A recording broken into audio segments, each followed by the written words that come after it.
We start off this week in the grand foyer, or foyer, depending on how you like to pronounce it, um, of our Ginbostholt. You came into this large foyer and looked around at some of the tapestries and marble statues and things that are all around, and you ended up going into this room south of here, which is on the collapsed side of the mansion and doing battle with a nest of giant spiders who had taken up residence there on that side of the house. And that is where we find ourselves starting this week, is here on the ground floor of our Ginbostholt. You barely have scratched the surface of the mansion, so we can resume our explorations. Okie dokie. There's a number of doors off. If we look from the main foyer, there's two sets of doors to the north. There are two sets of doors heading to the east. One of which is already open. You can see up here, and and then of course there are the stairs that go up to the second floor.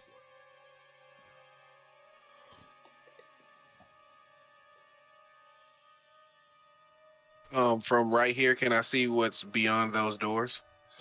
Yeah, let's take a look.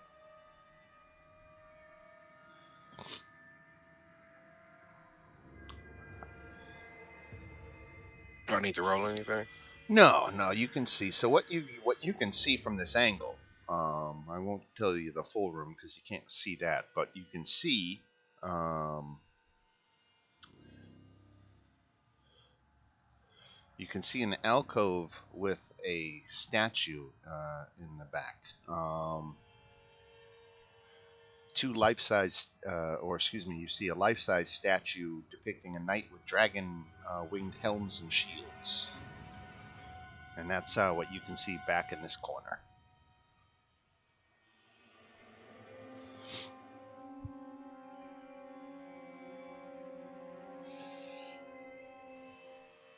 Can I listen to this door? Yeah, let's see what's in there.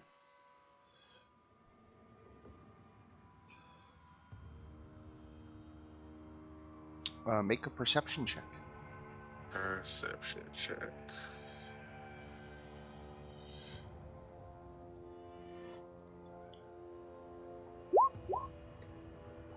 Okay, you don't hear anything.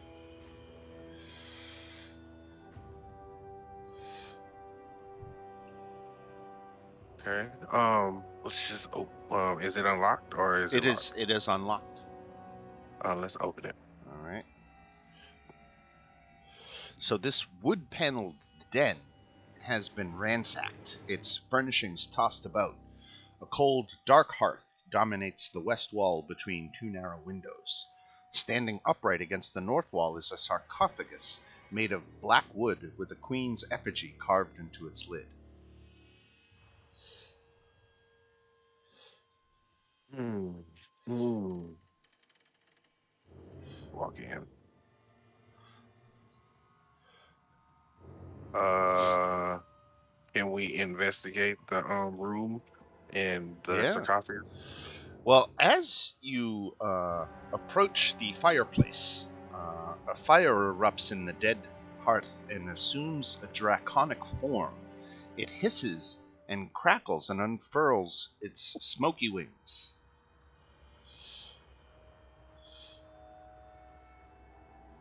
Is it Uh, friendly? It is standing in the fireplace, but other than that, you can't determine its demeanor. It's not moving, it's just holding its position in the fireplace so far. I guess we'll try to talk to it. Um, Hey, Flame, how you doing?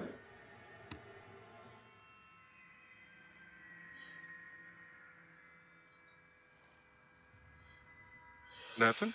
the the fire actually speaks. The fiery dragon hisses at you and addresses you.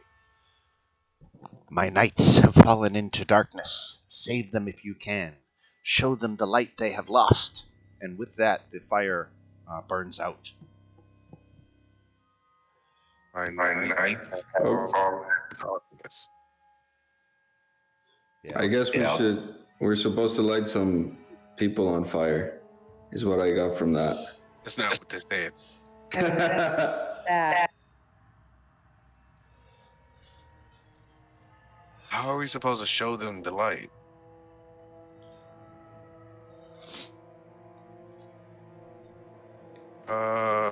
Okay. Is there anything? Did he leave anything behind? It didn't. Just a wisp of smoke in its wake.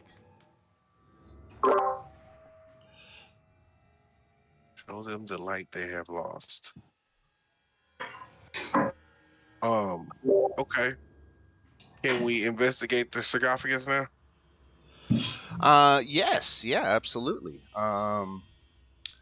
The sarcophagus has actually been converted into a wine cabinet. Now there's only shattered wine glasses and decanters found on the shelves. Want to use my light cantrip and just light it all up, and probably raisins might have light too, and we can just light this whole place up and see if that makes any difference. Sure. Nothing seems to respond to the extra light in the room. There is another, just in case you can't see it, there's another set of doors out to the north side of this room. But other than that, the only other way out is the way that you came in. Can we listen to that door to see if anything's on the other side? Sure, make another perception check.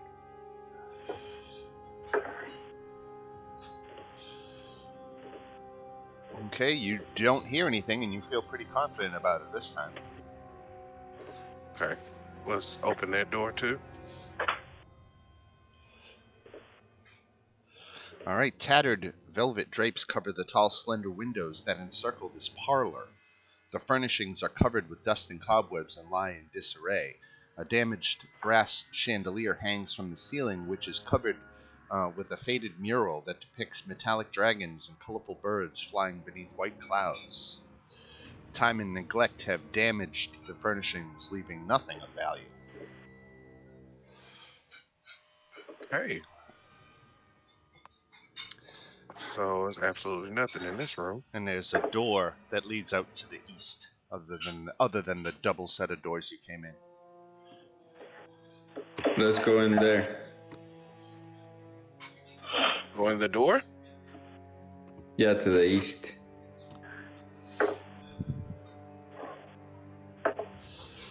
Okay. So it leads to a small hallway that has an iron gate that is chained shut, closing off the 10-foot tall archway on the north wall of the mansion.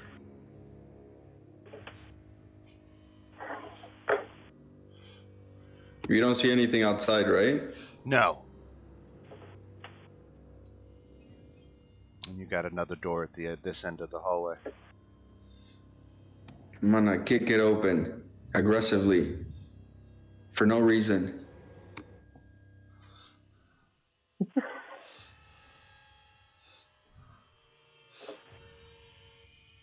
All right, this leads to a room with tattered bound drapes covering the windows of a circular room, and a heavy curtain hangs across an archway to the south. Strewn about the floor is the wreckage of half-dozen beds and other pieces of furniture.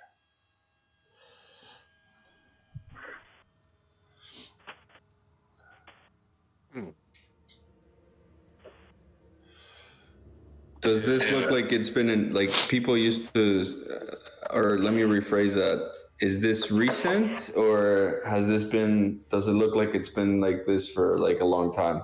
Like centuries. It's centuries old.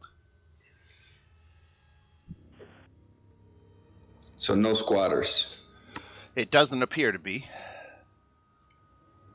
Now, through the heavy curtain to the south, you can see to the kitchen, which has been plundered. Its tables overturned and the floor littered with rusted utensils and smashed crockery. Narrow windows flanking a hearth look out over a cemetery toward the back of the house. An open iron pot hangs from a hook inside the blackened fireplace, and it rattles on its hook and bobs up and down as though something is inside it.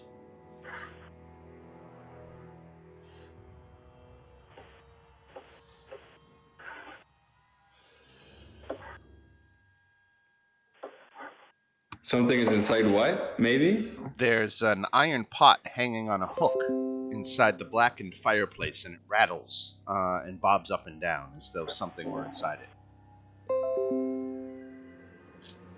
And there's no weird noises coming from besides it just rattling, huh? There's some squeaking noises. Oh, okay. Probably a rat or something. Anton is gonna investigate. All right. I'll go back.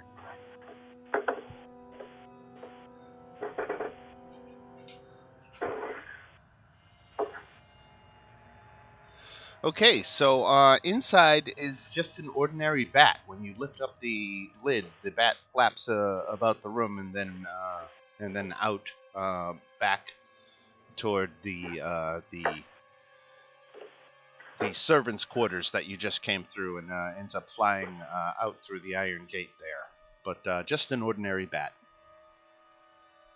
Good boy. And you've got this set of doors to the south, and then you've got a single door going to the west. Let's go to the west.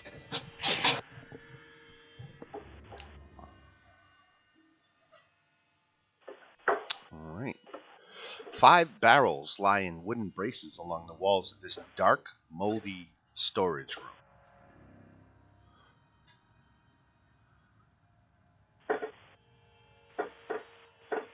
Ooh, okay. Now, Anton, as you get back to that back end of the room, hiding behind the barrels, you can see that there is a wounded elf. Hey, buddy, you doing okay? Let me drop his token on the board here. So he's hiding back there, and cowering, but you have uncovered him, and he looks at you, and he looks a bit scared. We mean no harm. What's going on here? Are you all right? My name is Savid, and I was taking refuge here. We were out looking for a lost member of our tribe. A young girl named Arabelle became lost, and I was beset upon by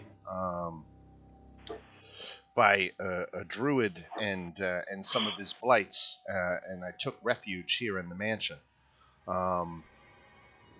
I feared that they were still lurking outside, and that I didn't have the strength to make it all the way home. Would you?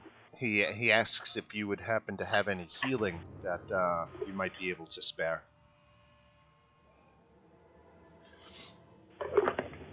Anybody got a healing catcher or something? I can heal, but it's Not a cantrip. gonna cost a key point. I can give him some. How much do you need? We got potions, right? Let me look at the bag.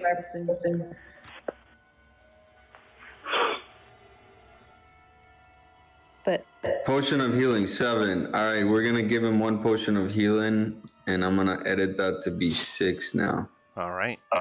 He takes that, and he's very thankful. And he says, with this, he has the strength to make his way back home. He's one of the Dusk Elves that lives in the Vistani camp outside of Vallaki. As he said, he was searching for a missing Vistani girl named Arabelle. Wait, you guys already found Arabelle, didn't you? Mm-hmm. Yeah, you did. Okay, so he's behind on the times. He doesn't know that she's already been recovered, so you could fill him in on that. We have found her and saved her and returned her to your people. And she's overjoyed to hear that. And he thanks you for being a help not only to him but to his tribe. Um, he offers some information. What he sees you're exploring this mansion, and he knows a little bit of the history. He himself is 400 years old, and is actually old enough to remember when this place was functional. And when Argynvost, the dragon Argynvost, was still alive. Argynvost was a silver dragon that liked to assume human forms. Um, and in his human guise, he led the group of knights called the Order of the Silver Dragon. The order gave shelter to refugees who had come to the valley to escape Strahd's army. Strahd's soldiers slew the dragon, destroyed the order, and sacked the mansion.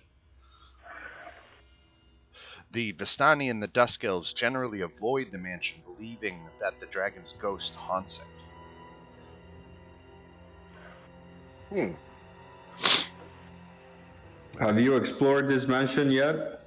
No, he came in here and took refuge in this small room and was hiding out. He hasn't been any further into the mansion than this.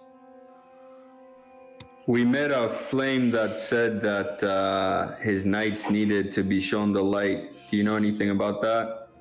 It sounds like the ghost of Argynvost. To his point that the place is haunted. He can't speak intelligently about it, but that's the kind of stuff he's talking about the place being haunted. Well, we're gonna take a look around. If you want to join us, we would welcome you. He is going to. Let's see, what time of day is it? It's late, but he can make it before the sun goes down. So he's gonna screw. He's gonna get the hell out of Dodge and go back to the Vistani camp, especially now that he knows that Arabelle has been found. So he's gonna get back to the safety of home, but he wishes you all the best and thanks you again for your assistance. Okay, cool. Well, I guess we keep going.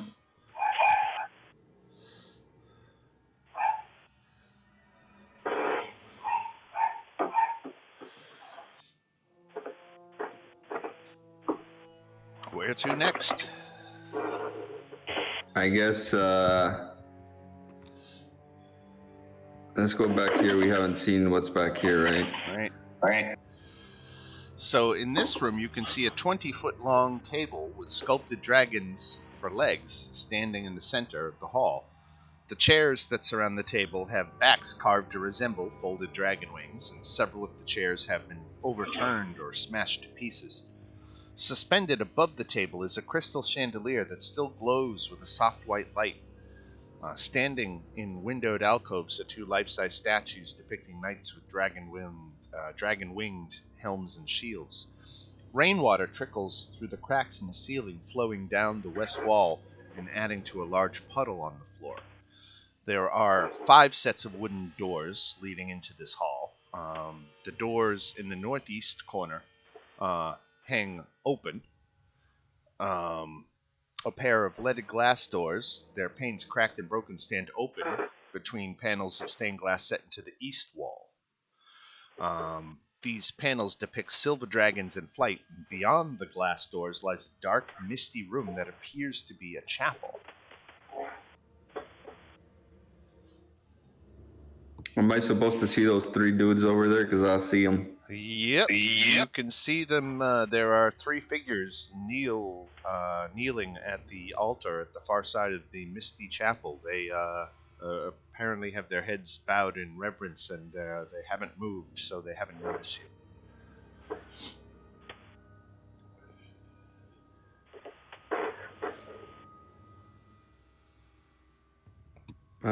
You guys think they're friendly, or should we just start smashing?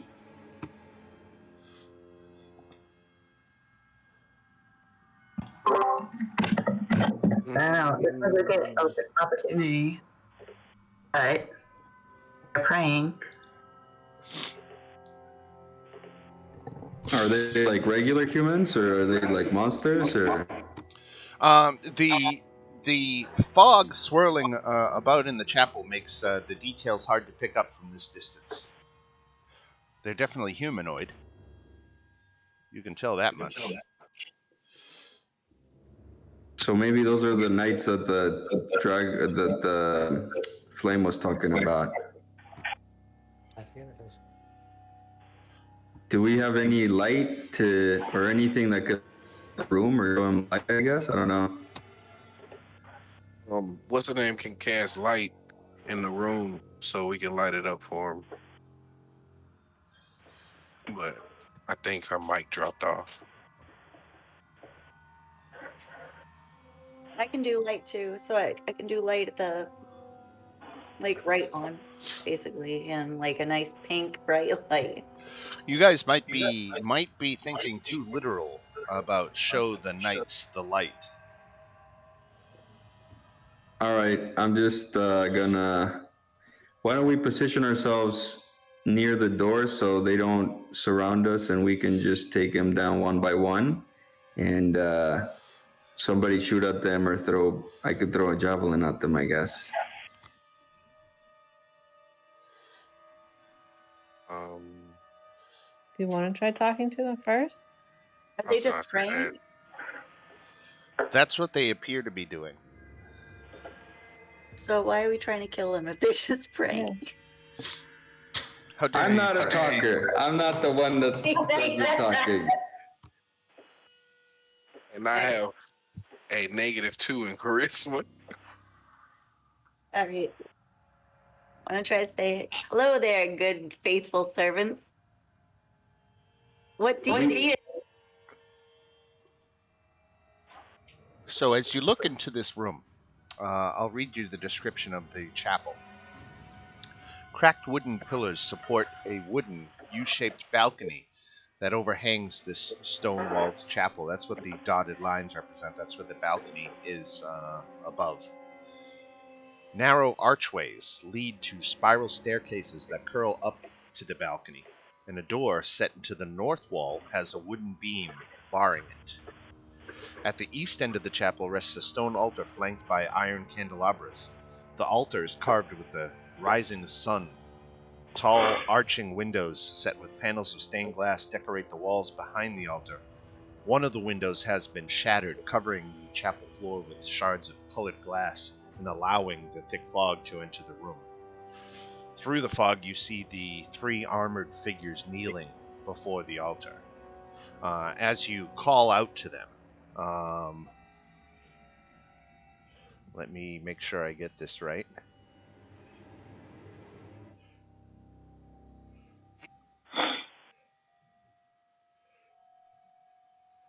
Can we tell what they're praying to?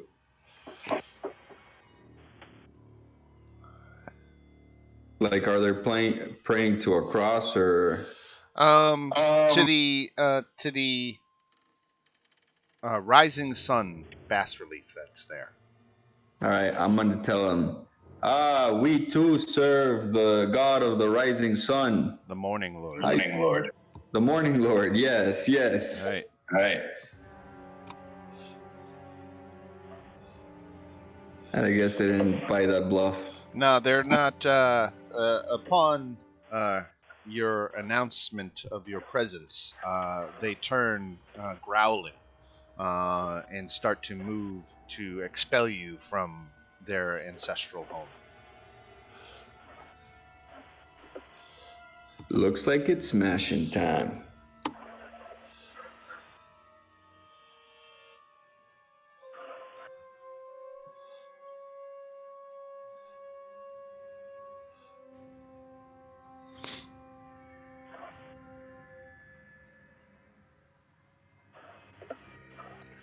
We need initiative. There's Zolan, alright. Gretel, we'll add Gretel. Oh, didn't mean to do that.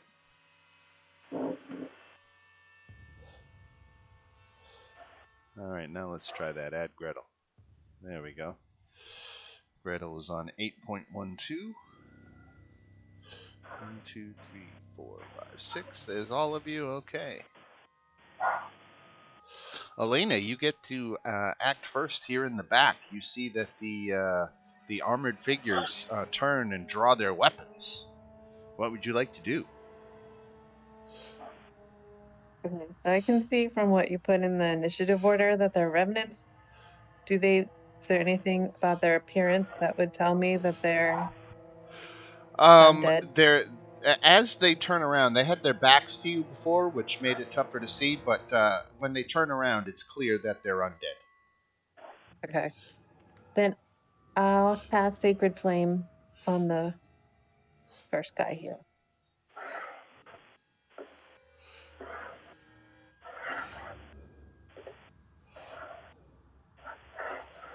So that's dexterity. Dexterity what? 15. Okay, so Sacred Flame. And which one were you targeting? Just the one in the front? Yeah. All right, dex save. He's got no bonus to his dex saves. Looks Oh. like he crushed it. So that's nothing. All right. And then we go to Reasons in the corner here. You can see through the window that you're in front of what's going on. Stained glass window. Can I cast Vicious Mockery through the window? I don't know that you could do it through the window. You'd have to go to the open doorway. Okay. So I will move and then I'll. Let me get it. Make sure I'm not anywhere. Like there. All right. And you're going to, again, target the lead one? Yeah, the front. Okay. With a wisdom saving throw. And he saved. So is that half damage on a save? Or is that no damage on a save? No damage. No damage on a save. Okay. 2 good saving throws from our revenants have them damage free as we go to Zolan. Zolan's gonna cast Create Bonfire.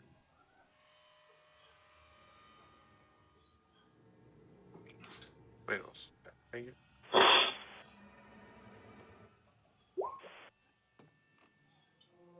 Right here. And wow. Literally nothing. Okay. Let me drop a fire here. I have to go around this table, right? You can go. You can launch over it. Okay. And I'm going to move behind this pillar here. And where were you creating this bonfire? On the space of the lead one? Right or? here. Not the lead. Oh, well, yeah, the lead one. Like right there? Yeah, yes, sir. Okay.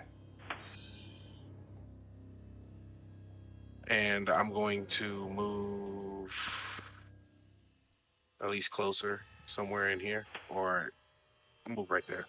I'll move into the room. Well, no, I'm not. I'm going to move closer. Move right here. Okay, that's it. That's in my turn. Right. And when do they take that damage on that create bonfire? Is that on their turn? It's either before or after their turn. Okay. All right. And then we go to this guy, and we'll say it's before, so he gets to make his dexterity saving throw against the bonfire, and he made it. So does that mean no damage? I think that's no damage. Okay. Let me put that in there.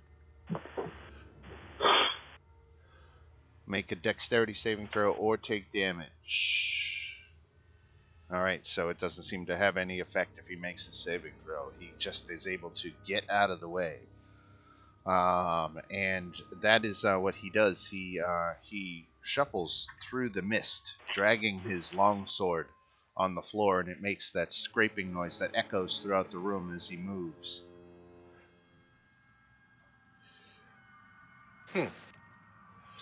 And he gets up this far, and he's fairly intelligent. He can pick his targets. Does he want to attack Reasons or Anton?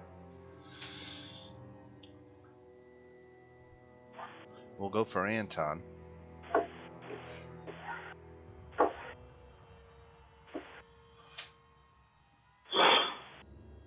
Does a 15 hit Anton? Nope. Nope. Okay, so 2 swings, and you're able to parry both. And now it's your turn.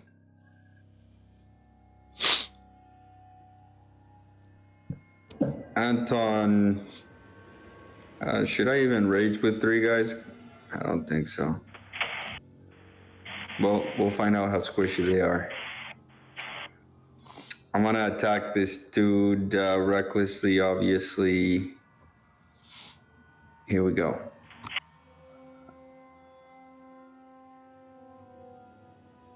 Okay, going for armor class 13, so there's 2 hits. And for 23 and 27, so 50 points of damage altogether. Oh, Crazy. Bam. Big wow. hits. Oh, he's got lots of Wow, they have a lot of HP. I'm raging next turn. And if that's it for Anton, we go to Miss Gretel. Okay, I'm going to do for action protection from evil and good against myself for a reason. And then for bonus, I'm doing Shield of Faith for Anton. For +2 for Anton. Okay, So- so you've got a problem here What? because you can only do 1 concentration spell at a time, and Protection from Evil and Good and Shield of Faith are both concentration spells, so you can only pick one. All right, so all right, I really need to get in there. All right, I got to get in there. So all right, I'm gonna just do it on me because I have to get in there because I know that they're revenants and that it's my duty to let them see the light. I Right. need to cast them to hell. So So I you're- need to get in there. You're going to do Shield of Faith on yourself?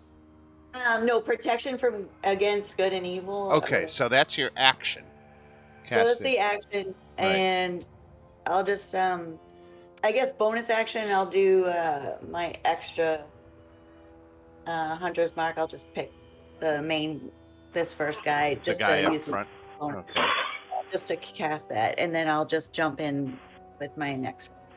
I can Alright. move in actually, so I'll move in a little so he has something to target besides these guys. All right.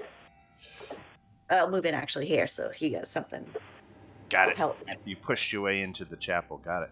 Yeah. All right. 6.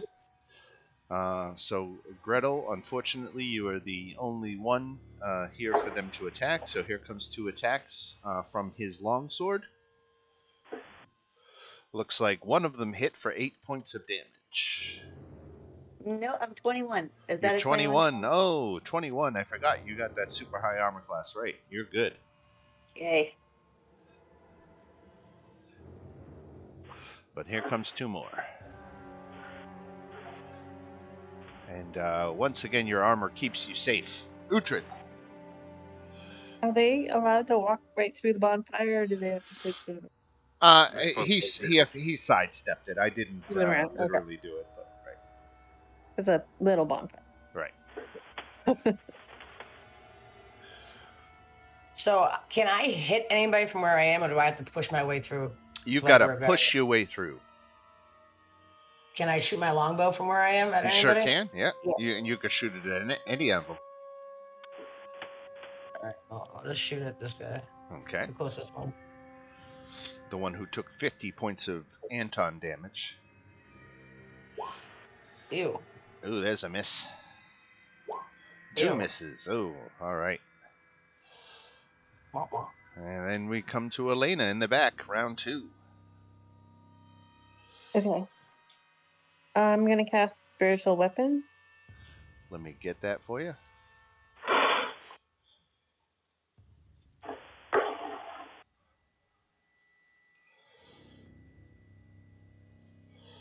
Give you control of it. Elena, there you go. And put it over here. Where it's flanking with Gretel. All right. And attack that guy that's injured. With advantage.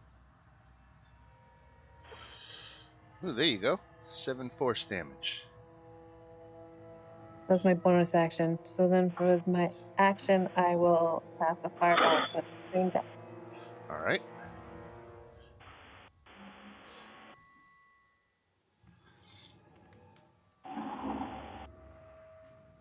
Ooh, just missed. He has broken, rusted chainmail covering his body, and the fire dissipates against the chainmail without harming him. Okay. And then we go to Reason standing in the doorway. Can I guess shatter like back here so that the 10-foot radius only hits those 3 people, or does the pillar block it? The pillar won't block it, but I think in order to, you could only get 2 out of the 3. You could get either the 2 stacked vertically, or the 2 stacked horizontally. You couldn't get all 3. Alright, I'll do the 2 stacked vertically. Okay.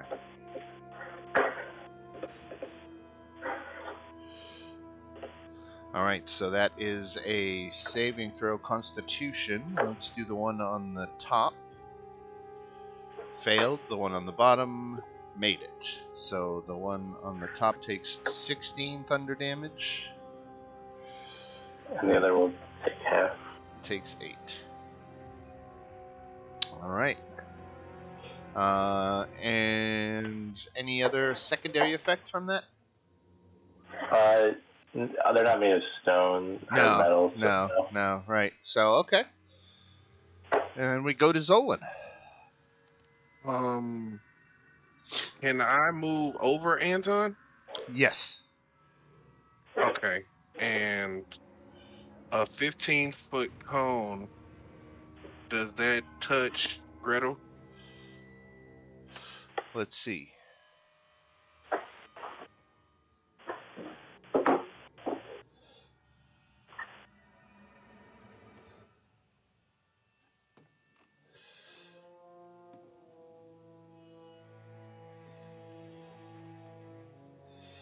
You could get all 3 without getting Gretel.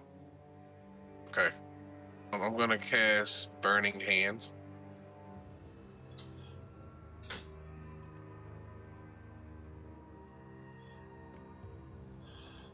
Alright, that's a Dexterity 12 saving throw. Let's do the one in the front.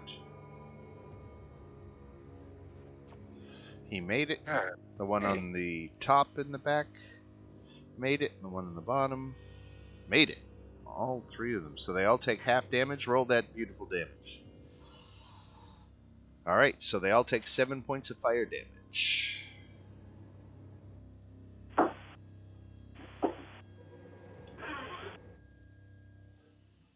And I'm going to burn a key point.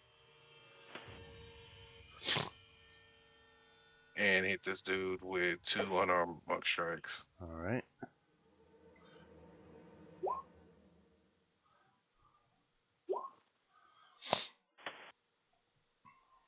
Okay, so the first one hit for 8 damage.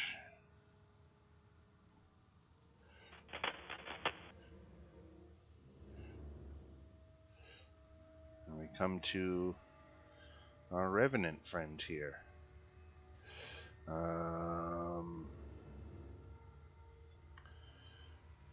He's going to go after Gretel.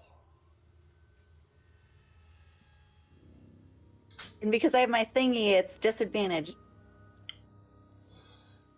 He gets disadvantage at you.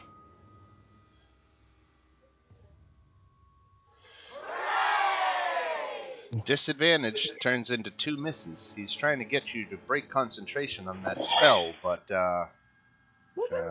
he didn't do it. Anton. Anton is going to bonus action rage and then recklessly attack the one that he hit last time. Okay.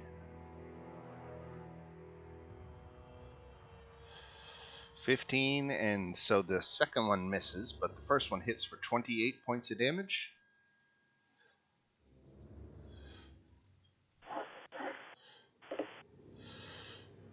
All right. Anything else for Anton? Can I move over? You're going to provoke an opportunity attack moving into that position, but you can if you want to. From who? Oh, from the guy up here? Right. All right, I'll just stay put. All right. And Zolan, you can't end your turn standing in Anton's space. You're going to have to back up or move forward. Sorry about that. No, it's okay. It's all good. All right, Gretel. Okay, so this guy right here is still a guy, right? I just can't see. It's weird. Like, Yeah, he's still the main guy, and he had the most damage so far. that is correct. Okay, I'm gonna try my sun sword on him. You have advantage because you're flanking with a spiritual weapon. Oh, perfect. Okay, thanks. All right, so there's 2 hits for 11 Now that- damage. That's one hit because she has advantage. Oh, right. Okay, so there's 2 hits for 12 damage. All right, I'll do that. So that's my second hit. Was that second one with advantage, which was the same thing. And then you get your hunter's mark damage too, right? Yep. And yep, I think that is good for me. All right. Oh wait, can I do what's the no, searing divine smite is its own like action or something, right? It's not something I can do. It's a bonus action or something. I think divine smite is controlled by spell slots. If you expend a spell slot, you get to add it to a hit. Boo. All right, so, and I think because I'm radiant, so at 6th level, I get to add 4 to that. So 7, because that's a spell, I get to add 4 to that. So 7, 8, 11 radiant for my bonus spell, divine smite. If I can Okay. do that on top of it. Right? 11 more. You also get an extra D8 since it's undead. Oh shit! Yeah. Oh, thanks. 1D.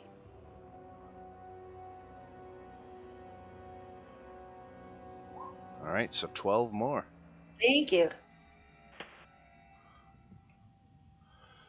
Big hit. Okay.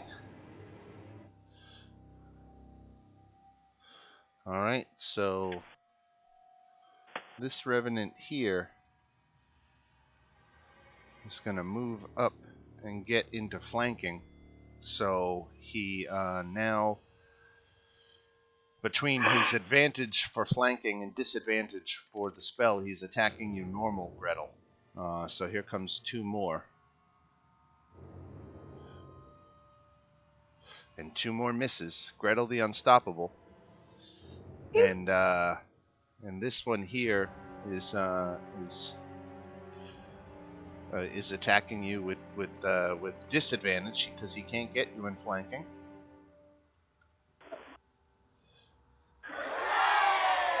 So they're all trying to beat up on Gretel, but Gretel is holding them all off. Uhtred. I'm going to. I have magic missile. So I'm gonna shoot my magic missile, and I think I have 3 darts. So I'm gonna use 1 dart on each of them. Okay.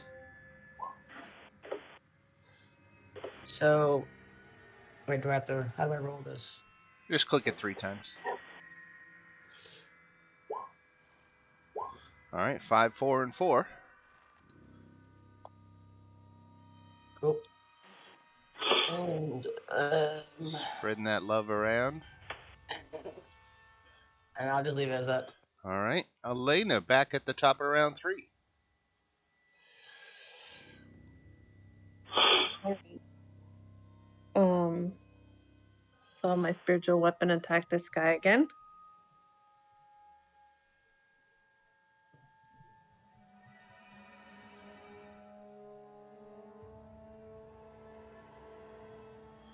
All right, 12 points of damage, and the spiritual weapon actually cuts down this undead warrior. All right, I think I need to move because I can't see. Actually, first, can I have my spiritual weapon attack and then move? Yeah, you can always break up your move. Yeah. Well, now it's gonna move over here. I'm gonna move over here. Firebolt that guy. All right.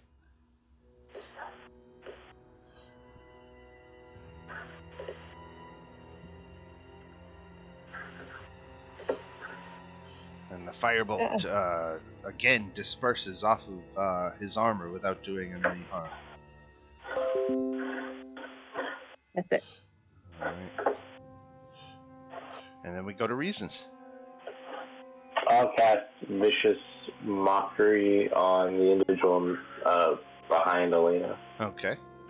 Gretel. Behind Gretel. Got it. All right, here comes the wisdom save. Made it. Everybody has so much wisdom in Barovia. I know, right? Zolan. All right, so I am going to move in past Anton and move here. All right. I'm gonna attack him twice with my sword at advantage. There's a hit.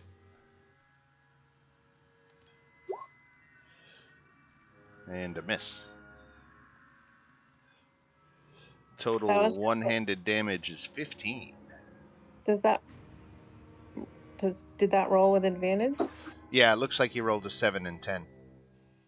Or am I reading that wrong? Yeah, with 7 and 10. Yeah. That was two rolls. Yeah. Oh, that's okay. I see how it works.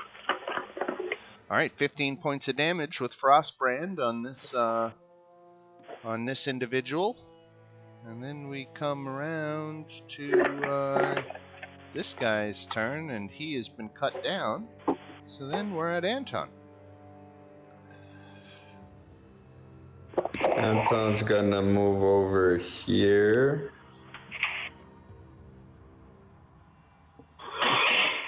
And attack that guy right there.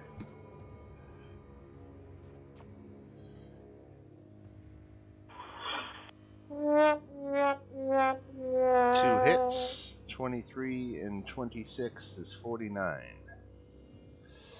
Good golly, Miss Molly, 49 points of damage. Anton smash, and with that we go to Gretel, concentrating on her protection from good and evil. And she's cutting down the one between her and Zolan, and 2 hits for 13 damage. And then 5 for the hunter's mark. and that's the sun sword, so it has radiant +4 radiant damage is the part of that. Well, it's part of whatever is coming in there. Because So they're I'm trying.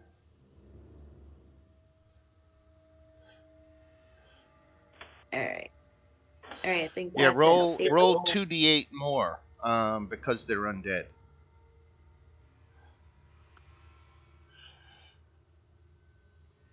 Okay, so is 8 more points of damage.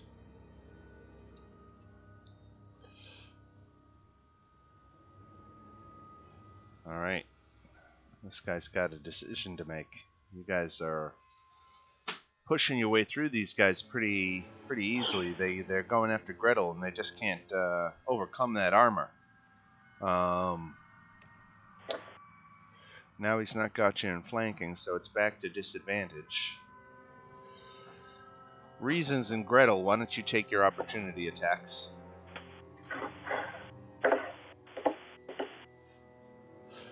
Opportunity attack can only be Sorry. like a melee attack, right? Oh, So advantage didn't apply with Sorry, Gretel, so that's fine. So there's 2 misses on the opportunity attacks, and then he's able to get Zolan in flanking, and is going to try to drive back these intruders. 14 hit Zolan? No, sir. 24 does though. Shield. Does that bring you above 24? No, it brings me to 22. Never mind. Right. Yeah. Don't waste it. God So damn, 34 points of damage. Vicious hit. Took them a while, but they finally got a hit with one of their long swords there. And this guy,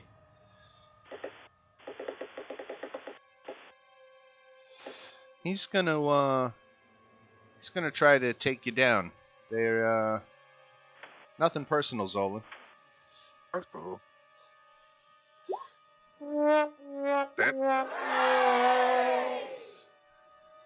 that knocked me down.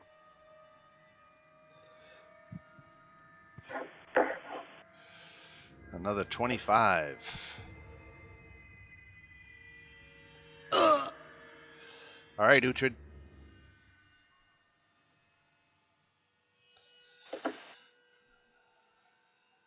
Right, so I can still hit this guy with my long bow, or either one of these guys, right? Absolutely. Okay. I'm gonna go after the one that has the hunter's mark on him. Okay.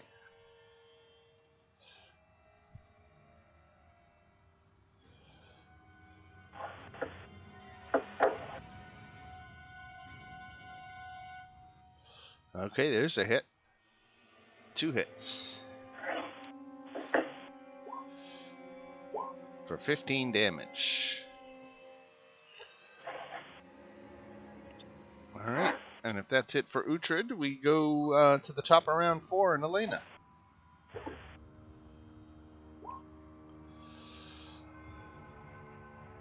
Okay. Do I go after the guy or do I heal Zolan? I'm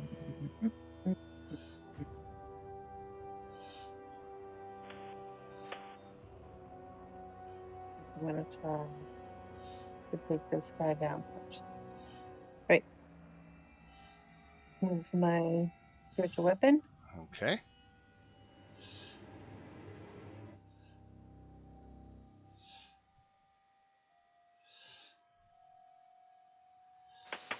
Okay, a hit for 10 points of damage, and your spiritual weapon takes another one down.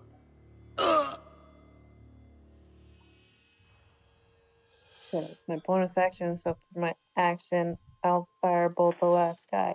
Alright.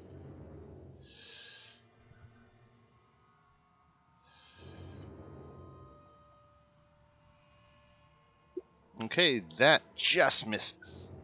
Ah, Having trouble Okay. overcoming that armor. Alright, Elena. Excuse me, reasons. I'm just gonna cast mass healing word to try to get Zolan, but everyone will benefit from it. So 7 points of healing. For everybody, 7 points. Does that count for me, seeing if I'm unconscious? Yep. Then I'll cast for my bonus action, or no wait, mass healing word bonus action. So then, can I use Vicious Mockery again? Or am I only allowed one spell? Only one bonus action. Vicious Mockery is an action, though, right? Yeah. And is that a cantrip? Yes. Yeah, then you're fine.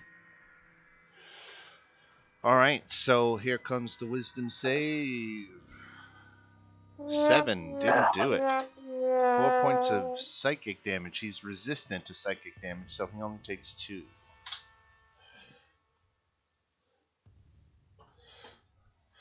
And he has disadvantage on his next attack roll. Yeah. All right, Zolan, on your back but awake. Yeah. I'm gonna take half my movement to get up. Right. Right? And I'm gonna burn a key point to use, what is it? Step of the Wind, and get out of this and move back behind Anton. All right. And then we. And Oh, is there anything else? yeah. Okay. So I'm going to. Is that bonfire still going? Not. It's a concentration, I believe. So when you went down, it went out. Okay. I'm not total sure that create bonfire is concentration, but it would make sense if it were. I'm gonna cast Ray of Frost on that dude. Okay. Not at advantage, it's normal. And boom. Okay, there's a hit. For 6 points of cold damage. And then we go to Gretel. Okay. So I won't have flanking because nobody's near him yet. So I'm just gonna stay right here and hit him with my second sword. Boo. Ooh, That sucks. 2 tough rolls. Ouch. And a red card on top of it. Okay. Thank you. All right. This guy here, he's you step up to confront him, but he's seen enough of you. You've got some kind of magical protection, and he's smarter than that. So he's trying to focus on taking out your friends. Now, Anton was attacking recklessly, right? So I got advantage on him, but I also have disadvantage because of the vicious mockery. So that makes it a wash, and it comes out to be a normal attack against Anton. Here we go. 2 misses. Probably the last thing he ever did. And then we go to Uhtred. I'm gonna run in and hit them with my two-handed battle axe with my green flame blade on. So Okay. See if you can. I'm standing on somebody. I don't know who I'm standing on. If you On one of stand the right there, revenants. you stand. You get advantage. I don't think I have. I don't think I can go there. All right, I'm just gonna stay there.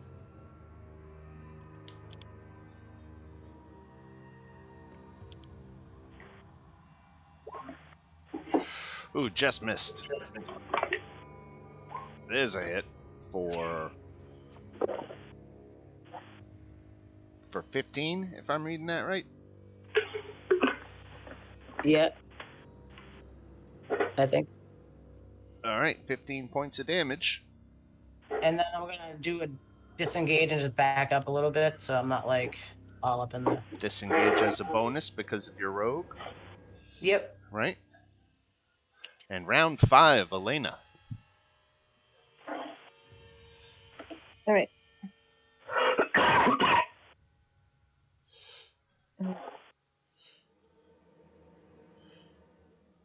Oops.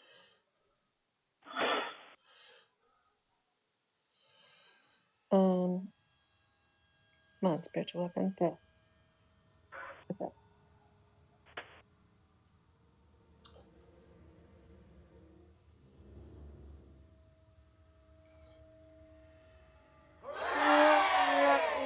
Look at that, 10 points of damage.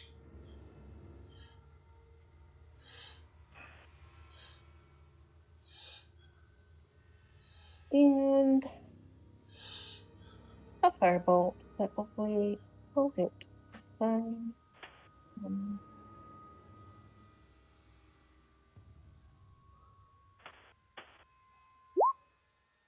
No.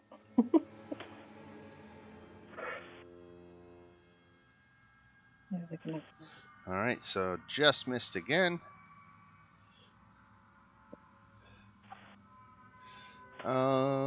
Let's see.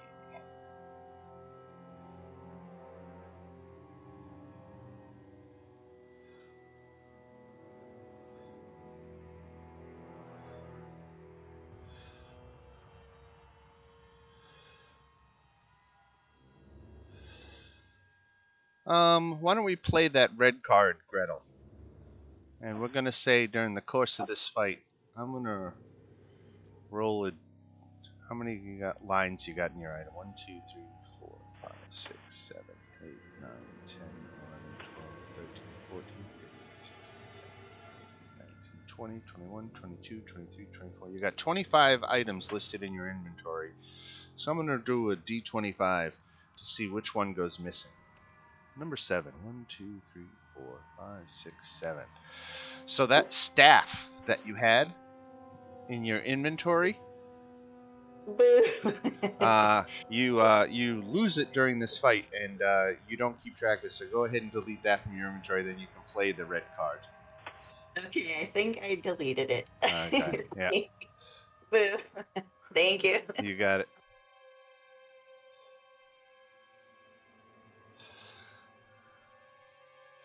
All right. And so Elena's firebolt missed, and then we go to reasons.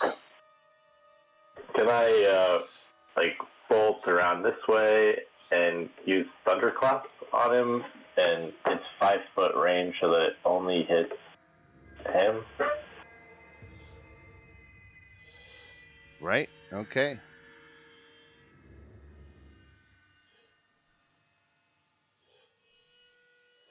All right. A Constitution saving throw for him. He made it. So that's no damage, it sounds like. Right. Okay. Yep.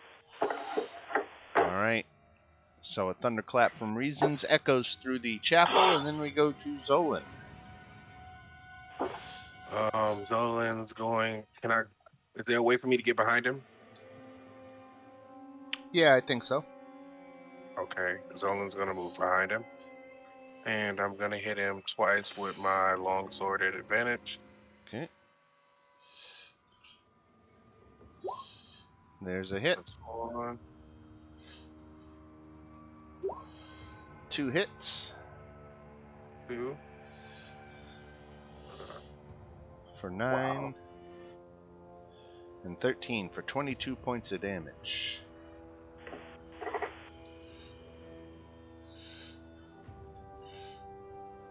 If that roll 20, that puts up that whole list of like different possible types of damage. He's rolling from beyond, and that's what's producing that result. That's confusing. Yeah, a little bit. It's not necessarily elegant, but hey, that is, I'm happy that beyond interfaces. So even if the result isn't necessarily always great. Do I need to announce beforehand that I'm burning the key point for stunning strike? No. Okay. Well, yeah, one of those is a stunning strike. Okay, so that's what, a Constitution saving throw? I don't want to lie to you, Dan. Where's my stunning strike?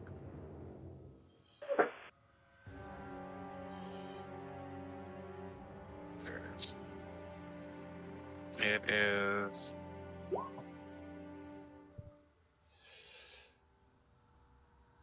Constitution saving throw. Yeah. All right, Constitution 15. saving throw. Here it comes.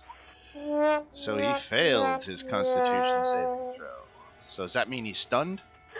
Yes, sir. All right. He would be, except he's immune to the stun condition. God dang it. You hit him with your stunning strike and land it perfectly, and you are a little bit stunned yourself when it doesn't work. Anton. Beam, bam, boom. 2 hits. 25 and 21 is 46. The damage train is pulled into the station. All aboard. What you got, Gretel? All right, I'm moving here, so I have advantage and hitting with my special sense word Okay. twice.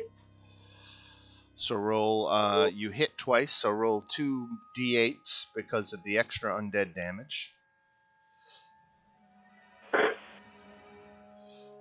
All right, so a total of 7, so 30 altogether. And with And the little Sun Sword, you cut him down. Yeah. And that is the last of them. They were formidable, but other than a little temporary beatdown that they put on Zolan, you handled them well. Especially you, Gretel, with that monster armor class of yours, and coming in with the protection from undead.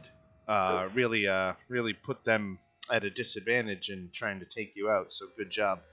Let me calculate your XP here. That is 5,400 total. So one, you make it 775 each.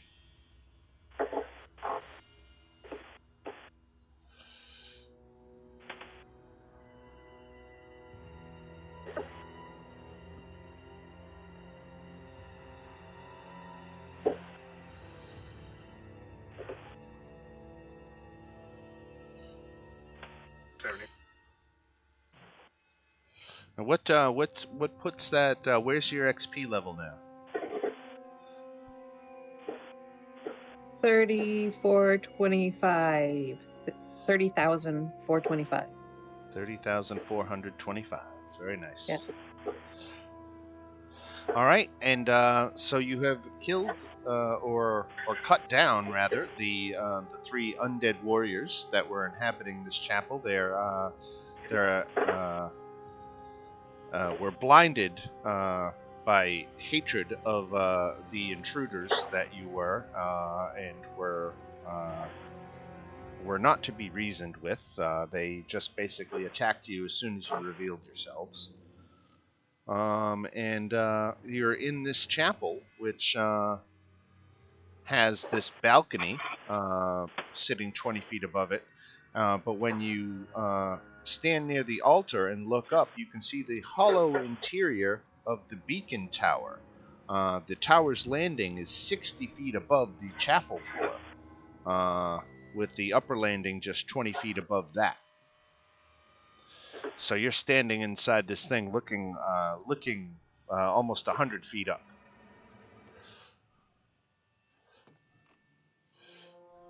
So we need to go up there to get whatever the card wanted us to. That's a very good question.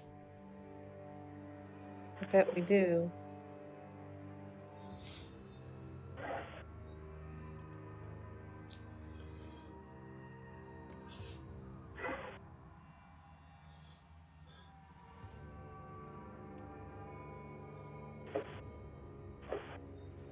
Looks like Anton wants to head up those stairs down there. Let's go. All right, why doesn't everybody pile into the stairs, and then I'll get you moved. What are you doing, Zolan? Hmm? How are you health-wise? 7. That's not good.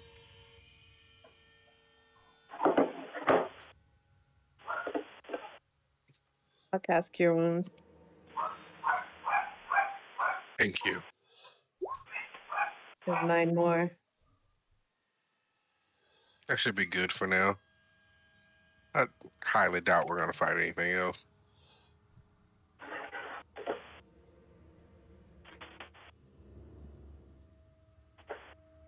I highly doubt you're right. So as you ascend that set of stairs, you should all be able to see where we are now. You're on a wooden balcony that overhangs the mansion's chapel. There's an exquisitely carved wooden throne resting at the west end between 2 doors, and a narrow archway leads to spiral staircases that continue to go up and then, of course, go back down. Hanging from the high ceiling is an iron chandelier with candle holders shaped like tiny silver dragons. I don't know if you're picking up on the motif here. Yeah. Right. It's subtle. Are there doors here or just windows? There are doors, 2 doors in the back of the room. All right, I'm gonna, as usual, kick him open aggressively for no reason whatsoever. All right, the doors go flying open on their hinges, exposing the room beyond, which, if you step into the room, you probably can see this. So you can see a red velvet curtain hangs in front of an alcove in the southeast corner of this hall that ripples ever so slightly. What's behind curtain number 1, Bob?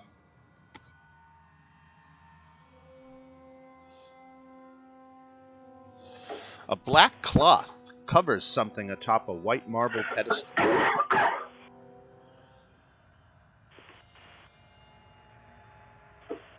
Ooh, shiny! Anton grabs. All right.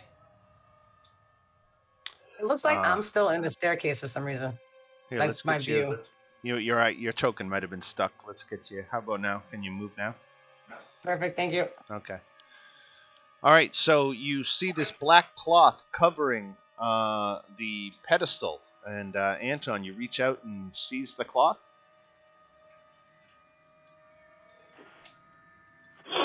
Is that correct? Yeah. All right. Beneath the black cloth is Elena's severed head. Ah, What? Like a fake head, obviously, or? Yeah, Anton, why don't you make a horror check? How do I do that? So a horror check is basically a charisma saving throw.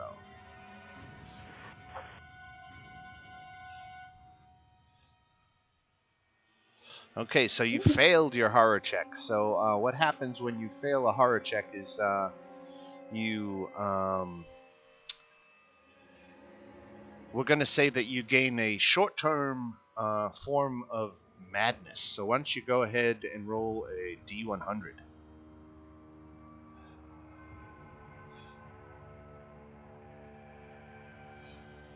Was it you supposed to roll a Constitution saving or charisma? Because he rolled a charisma check. Yeah, charisma was right. Oh, okay. Right. 16. Okay, so Anton, the horror of seeing poor Elena's disgusting severed head with its eyes all rolled back into its skull, mouth slightly agape and tongue lolling out, it actually puts you into a state of catatonia, and you retreat into your own mind and become paralyzed.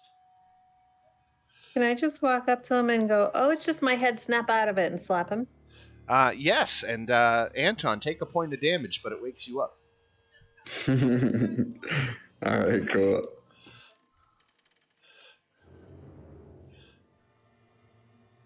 I will post exactly what that was.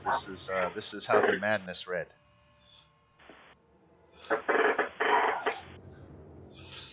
So I felt that the point of damage was important. All right, but that is what you see on the pedestal. Well, there's another one up there. Who wants to take a shot at it? Don't pass on that, buddy.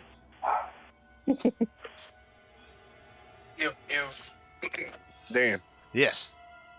if he saw her head, what did we see? Seeing as how we're right No, next to him. you all see her head too, but the shock of it all forced him into a horror check.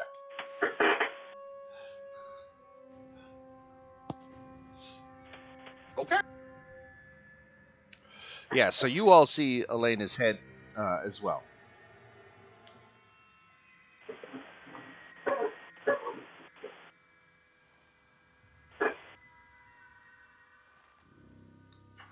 Well, Anton never learned, so he's gonna go up and see what's behind the curtain number 2. All right. And that one is just an empty alcove. No more fun. No more fun back there. Now there are. I don't know if they're easy to see, but there are 2 doors in the wall on these angled walls here. Anton, kick.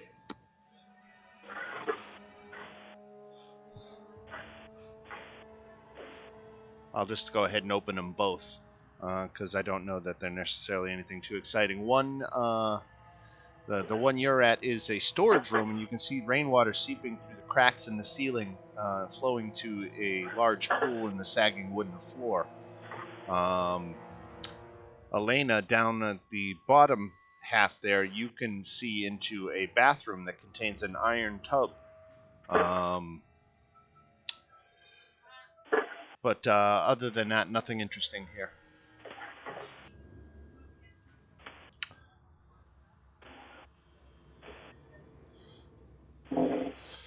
Looks like Uhtred has wandered out into the hallway a little bit, and she's standing on the balcony. The 2 stone balconies flank the main foyer.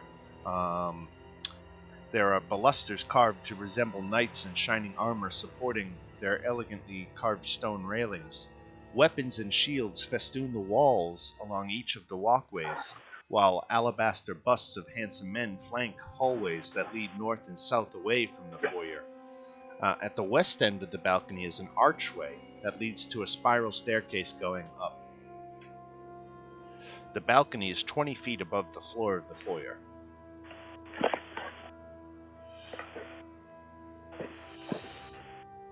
And I don't see anything that's down in the foyer other than like what you just explained. There's nothing... Right. Nothing new. Okay.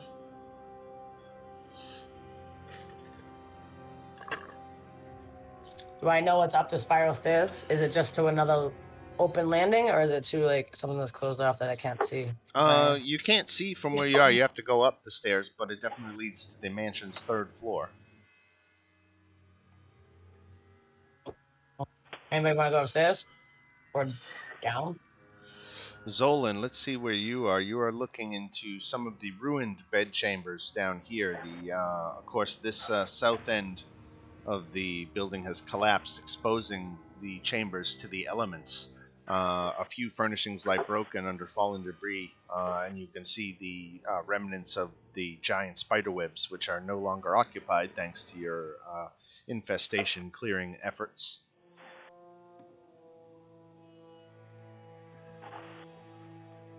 Let's check the rest of the floor before we go up another one.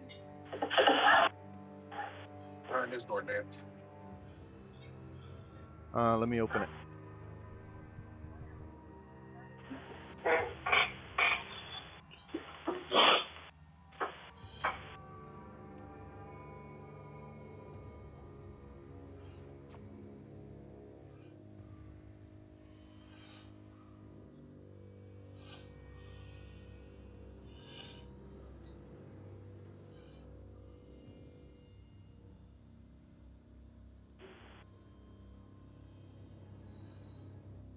All right, so Anton, you're standing outside of a door, or a room rather, up here. Let's read that. There are 2 beds with torn canopies standing against opposite walls, with a tattered rug lying on the floor between them. Set into the far wall is a fireplace, black with soot, and a soft hiss issues from the hearth. Let's go talk to that fireplace.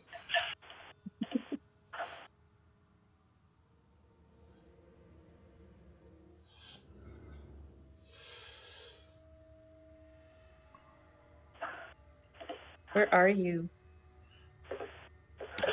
The room north of the... Yeah. I have to be quick following him. He's fast. Did the fireplace do anything other than hiss? So when you approach within 10 feet of it, a small hissing dragon made of ash and smoke erupts from the fireplace, filling the room with soot as it beats its wings.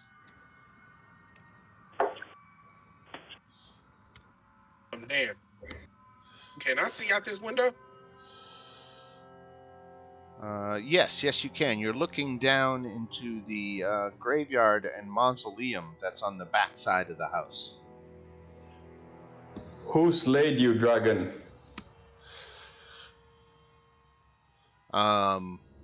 This dragon looks different from the other one, Oh. and after hovering in place for a moment, it begins to fly out of the room. Anton's gonna go follow it. And it Now stop comes it. down to the corner and takes a right and goes to the spiral staircase and goes up. All right, let's check the rest of the floor before we go up there. No.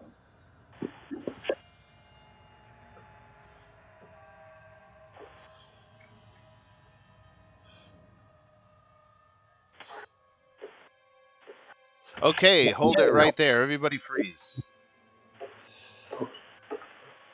All right, because somebody just stepped on a trap, so it's important stuff here. Nobody move.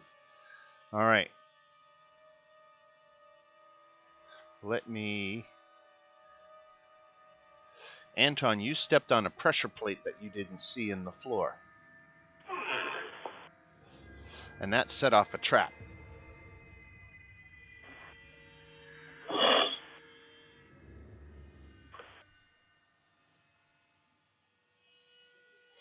And a large stone blocks the end of the hallway. Let me go ahead and even redraw that dynamic lighting door.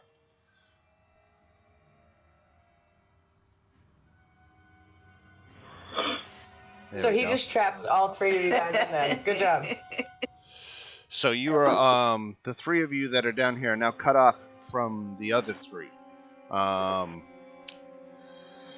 Let me find this just so I can do this. So okay, the 10-foot squares in front of the doors are trapped. When a character enters one of these squares, a floor-to-ceiling wall of stone magically appears across the opening on the south wall. At the same time, phantom warriors rush through the doors at either end of the hall. So let's everybody roll for initiative. Uh-oh. No. And Elena down here. Mm-hmm. We know this is going on, seeing as how we're down the hall. Not necessarily, but we'll throw you in the initiative would- order anyway. We'll say you can hear something. You can hear signs of trouble. I would have seen because I'm looking right down the hall. Right. I And can that's why tell we'll something. put you all in the initiative order so that you can come join the fun. Yeah.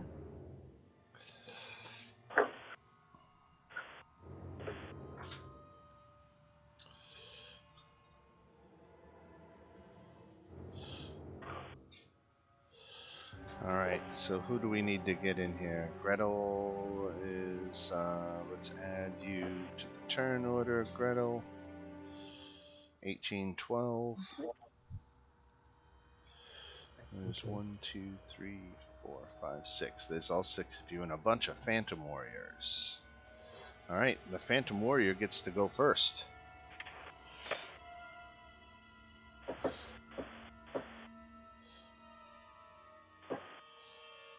I don't see them. No, I gotta open the doors. I didn't open the doors. I forgot to open the doors. Let me do that. Because technically, I guess they're opening the doors on their turn. So I guess I'll wait for them to actually open the doors. But that's what this one does. He moves. He opens the door.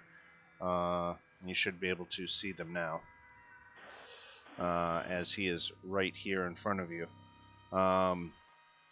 And he pushes out into the hall just past you, and then turns and attacks you, Anton.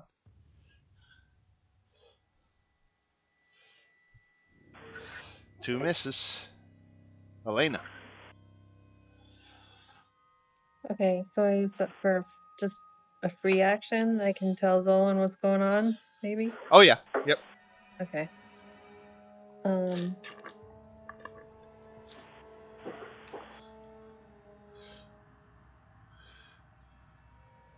didn't even get all the way down there.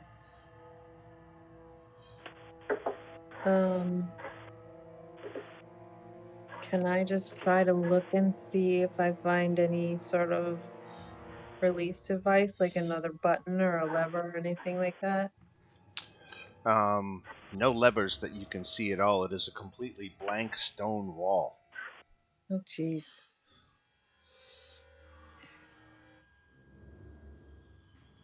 I don't know what to do.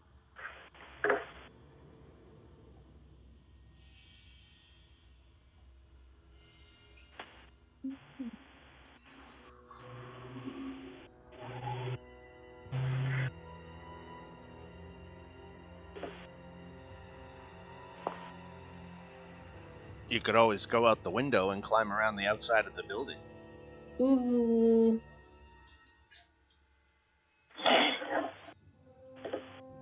That could be dangerous, though. Yeah.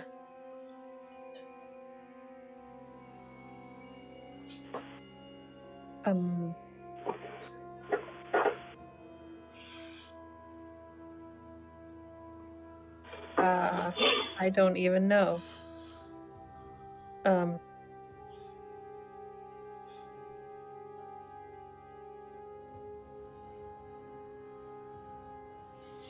The simple fact of the matter is, you might not have anything other than frustratingly beating on a stone wall to do.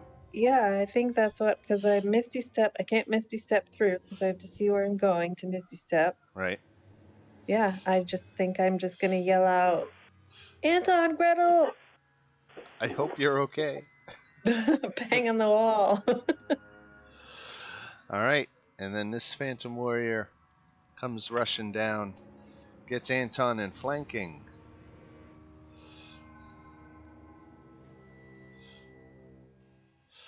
.22 hits. And then a 13 probably misses. Yep, so just 4? Just 4. Tis but a scratch. Right?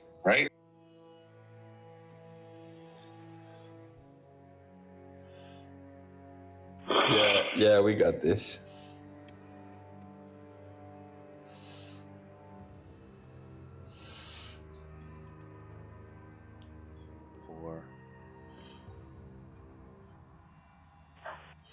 This door opens.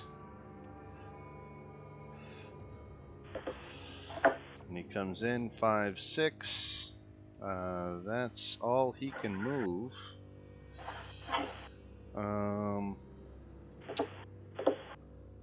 And he doesn't have any ranged weapons, so that's it. Does he dash? Yeah, what the hell? He dashes and he gets up in front of you, Reasons, but he has no actions left when he gets there. Let me check the API engine here. It might have stalled out. Yeah, all right. Something went wrong. Let's restart it. I noticed that the turn order thing wasn't jumping between the new turns like it should. All right, so this guy, 1, 2, 3, 4, 5, 6. He dashes. He gets into position, flanking around Reasons, but has no action again. And then we go to Gretel.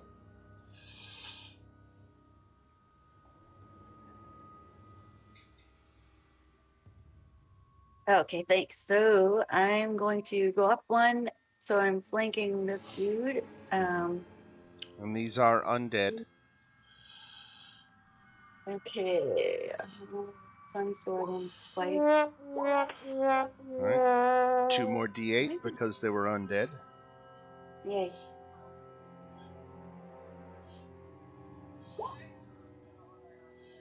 All right, so 29 points of damage. Very good. And then I'll just do a. I don't want to start on these. All right, I'm just gonna hold right there until I figure out better what to do. Okay. And then Zolan. All right. So I saw Elena go down the hallway, right? You did. Okay, so to make my journey that way to follow after her.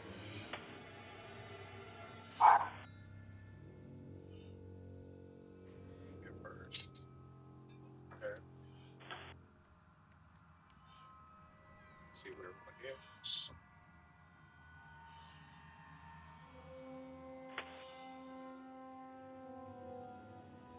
As far as I can go without doing a dash. And I walk up and basically figure out what's going on. Yeah, there's a big stone wall. It's hard to tell what's up. That's why I ended. 1, 2, 3, 4, 5, 6. Turn around and attack Anton.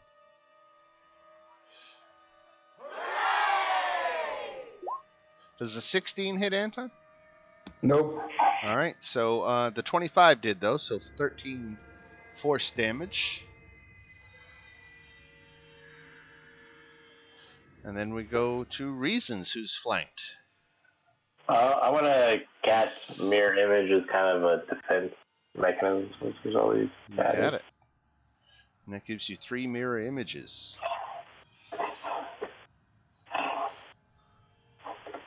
That's all that I'll do. All right. All right, Anton. You're flanked. Did I attack already, or is this my first turn? I forget. This I think is this your is my first first turn, right? Yeah. Yeah. All right, so I'm gonna rage, and then I'm gonna attack. Actually, should I frenzy rage? Yeah, what the hell? I'm gonna frenzy rage and attack the spirit to my left. Recklessly? Yes. All right. All right. Always.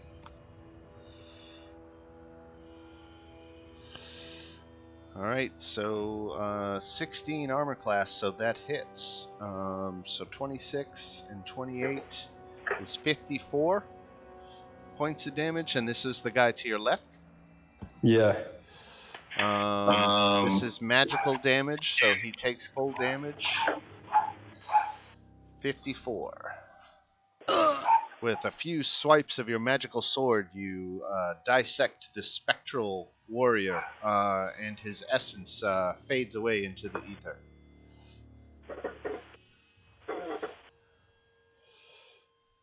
Uhtred behind the wall. I don't really know what my options are. Is there a way for me to go in through like another wall, like with my battle axe, and just like cut a hole through the wall or something? The walls are all stone. It's all Okay. stonework, so it would be quite an effort just to break through walls. All right. Can I climb a wall, or how would I do that? Like get outside and scale the outside? Yeah, so there's windows off of the bedroom where you saw the smoke dragon. Over in here, that there are windows that you could see, but you'd have to get up closer to them to. Feet is that? 5. So do you have still one moment?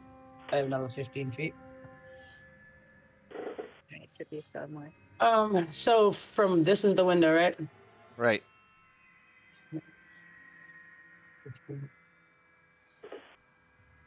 And then this is the window from where they are. Right.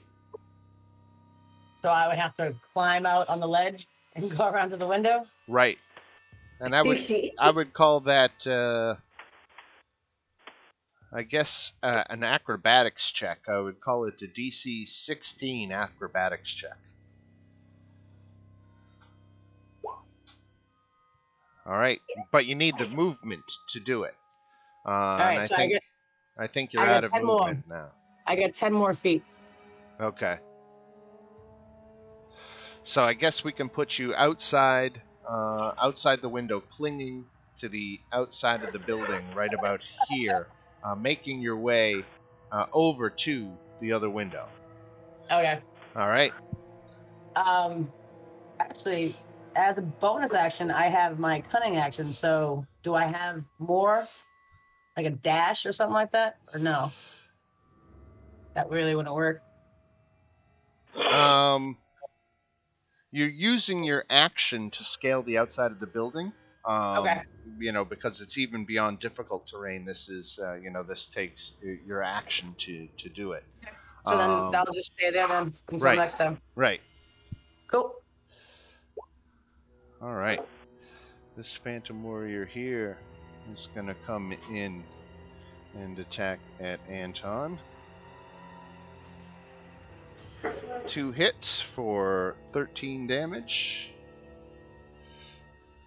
13 force damage. Ouch. One,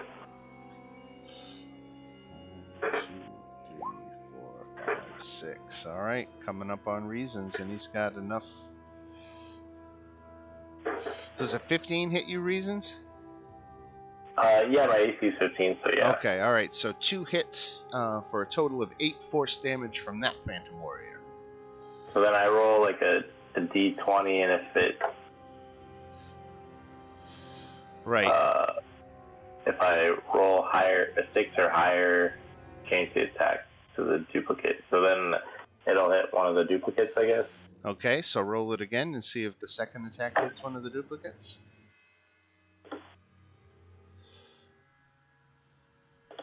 I think the math is a little different on the second roll, right?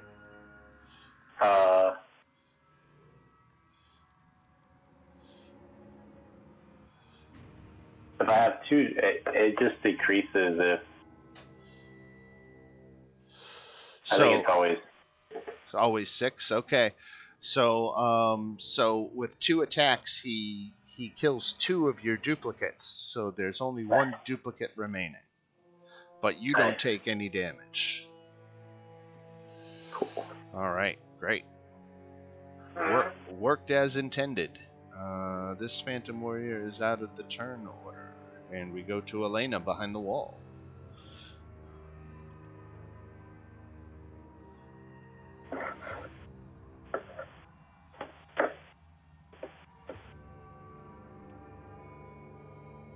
Oh, you're muted.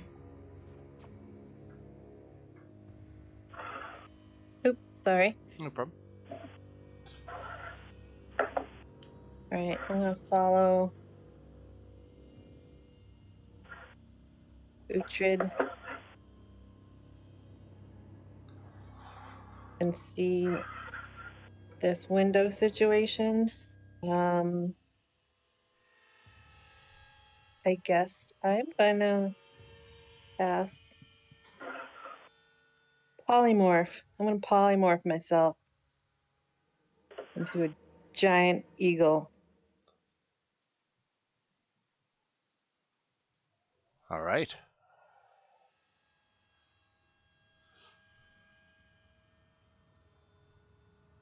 If I do that, can I get through the window?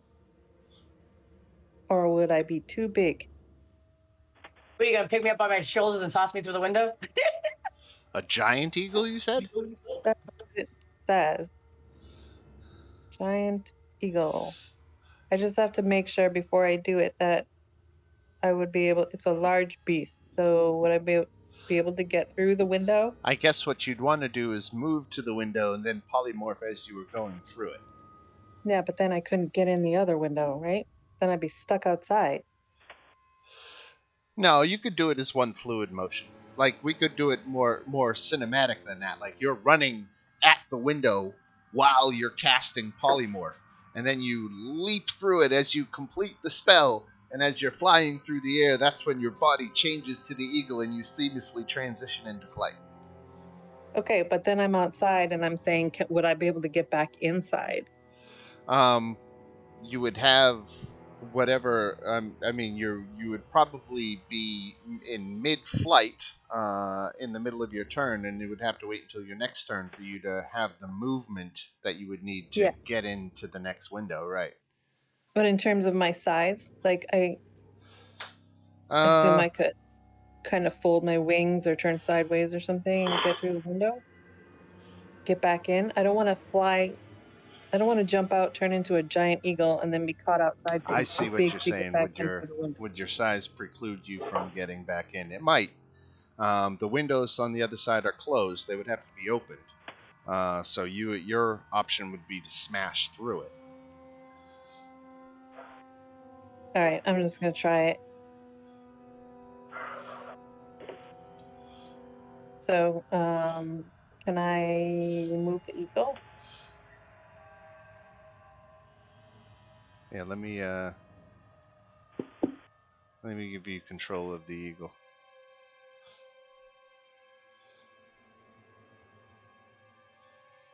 There, you should have it now. All right. So for now, I'm gonna have eagle outside, kind of protecting Uhtred, maybe like Flying in reconnaissance. case, yeah, in case Uhtred starts to fall or something. Got it. All right, that's a solid plan.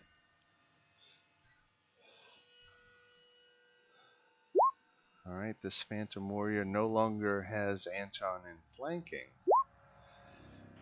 so he just makes normal attacks.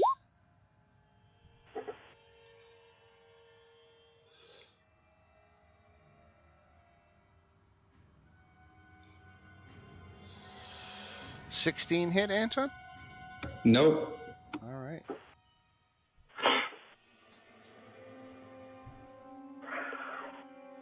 Well, 17, right?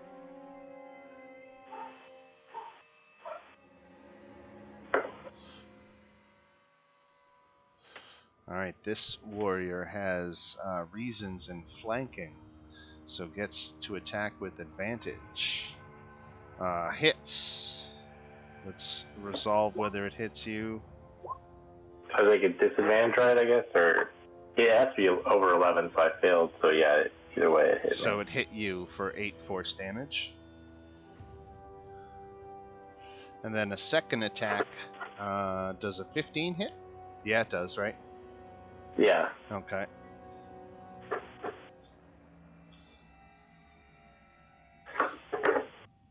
So I'll say that one failed since I rolled a second d20. Or do I take, I guess, disadvantage each time, I guess? Right. So yeah, the 3 fails, so that one hits too. So that one hits as well. All right. So a total of 15 force damage from 2 sword strikes that missed your duplicate and hit you. Nice. And then we go to the other side. 16 hits.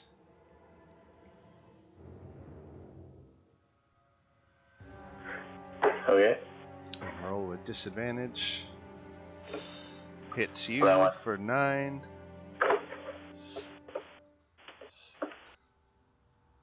The damage is showing up on my character sheet. That doesn't sound. It shouldn't have killed me now. It should have been 24 to my 34. I don't know why. I don't know if there's a lag on my health, but I should have 23 of my 47 left. Got it. All right, so here comes attack number 2. Oh, and it crit. The second one failed with my disadvantage, yeah. So that hits me. Make sure you're reading that right about the disadvantage, because I don't know the mirror image off the back of my hand. If you have 3 duplicates, I only have one, so 11. Yeah. Are you sure it's at disadvantage? Well, I assume that if he had advantage, I guess maybe I'm misinterpreting that. So probably no. Right. So I guess my 20 would. Yeah. be So safe. let's say that was your last mirror image then, so you don't have to take that 14. Sweet. All right.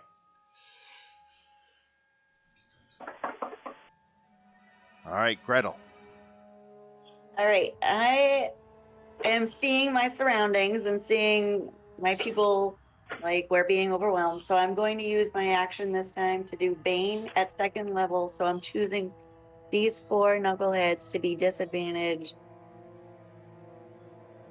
3, 4. So wait, 1, 2.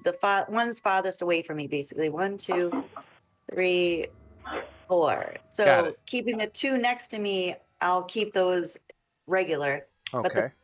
4 farthest away. So that's my action. They have to do. Let's see. Did I already put anything? Charisma saving throws. Yes.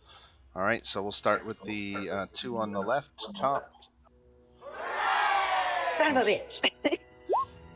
Bottom. So he failed. And then we go to the right side top. Looks like he made it. And he made it. So only 1 failed. All right. Well, it's worth a shot. And so that one is the one who's been baned. I'll put a yellow dot on him to show he's the baned one. All right. Better than nothing. All right. Sounds good.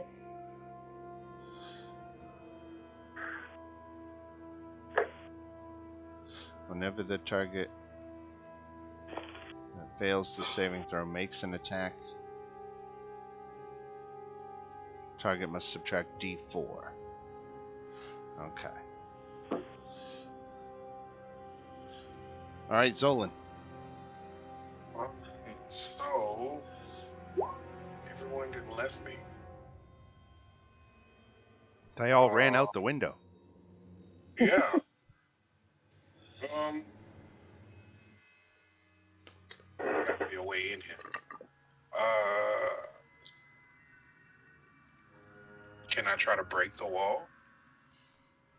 You could try. Okay. I mean, I have no other choice. Who do you think you are, Anton, bro? Hit it with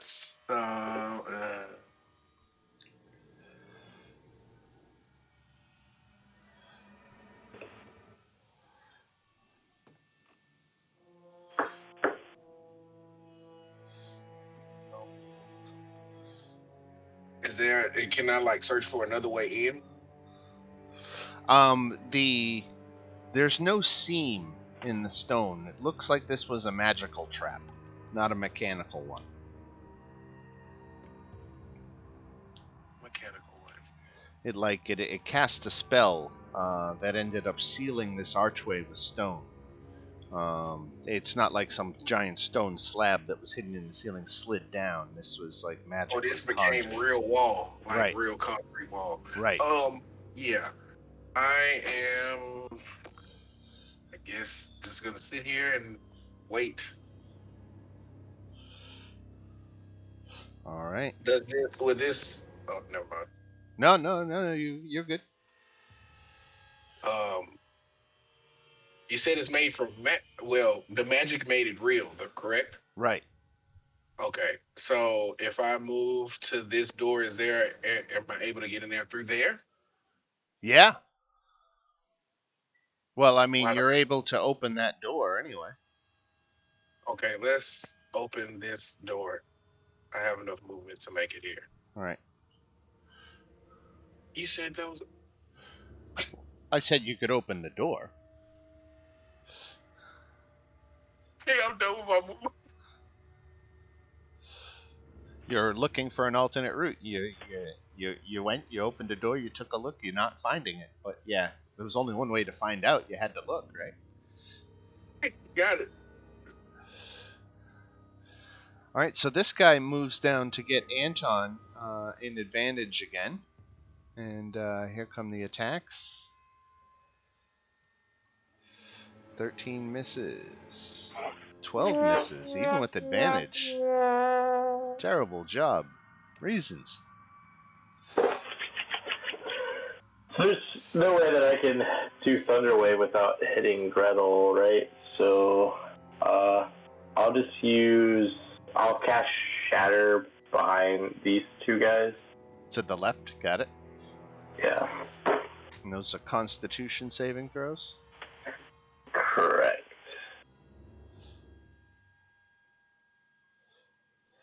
So it looks like the one on the top failed and the one on the bottom made it. So 12 to the top and 6 to the bottom. Martine says -4 because minus D4. Oh, yeah, Oh, 'cause of saving Bane. throw. Right. To his saving throw. Right. And that could cause him to fail. So let's see. So he drops him to a 15. So he still made it. But a 4 would have pushed him beneath it. So it was worth rolling it to check officially. All right. So again, we're doing 12 to the guy on the top. And 6 to the guy on the bottom. All right. And if that's it for reasons, we go to Anton. So Anton is Frenzy Rage. He gets 3 attacks, and he's just gonna start hitting these until they die. And if one of them dies, I'll hit the next. Why am I at 4 HP? It's supposed to be 43. That was a mistake.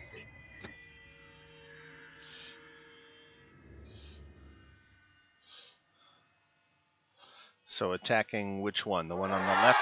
The one on the left first? Let's do the one on the right. The one on the right. Okay. Ooh, crit. So a hit for 26, a hit for 22. So we're at 48, which kills him.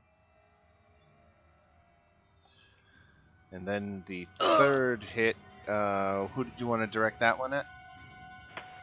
Let's say north. North. Okay, so that crits for 29. Yes. All right. Those are 3 attacks, and that is all for Anton. And then we go to Uhtred, clinging on the outside wall. So do I have to do another acrobatics check to get to the window? Right, one more. Excellent, you crushed it. You're over there in front of the window. All right, so that was 10 feet, I think. So I have another 20. Right. So can I get the guy that's right above Anton? If I get through the window, how would I get through the window? I have to break the window. Right. So that's another action. Nope, that's free.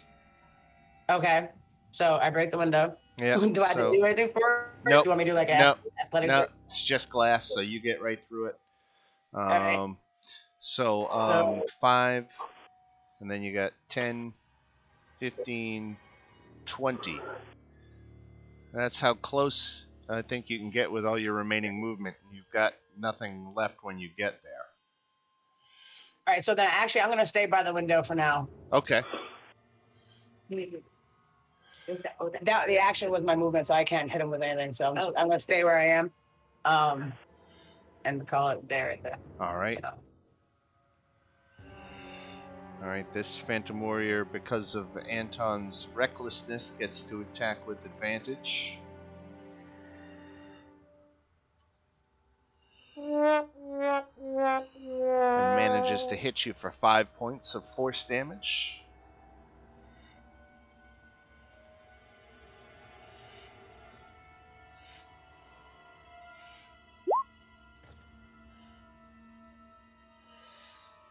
This one's going to move down here and get Gretel into flanking.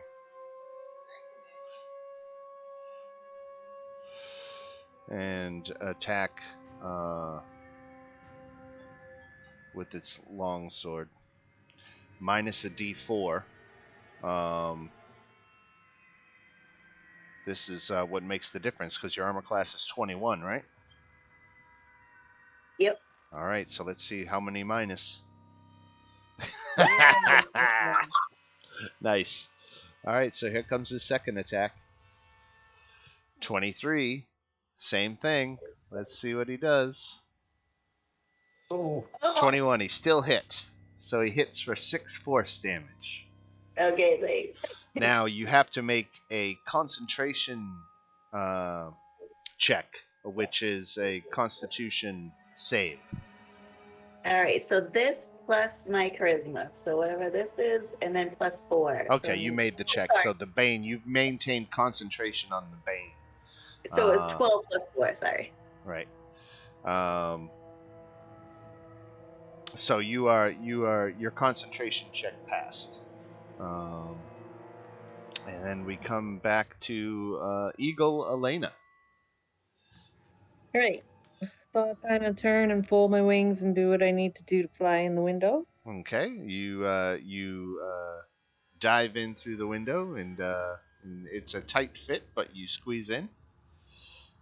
Okay. Check out what's going on here. Okay.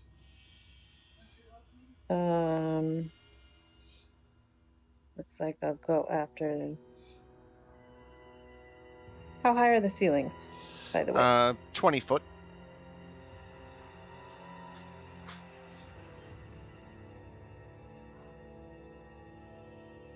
Okay. I'll just come down.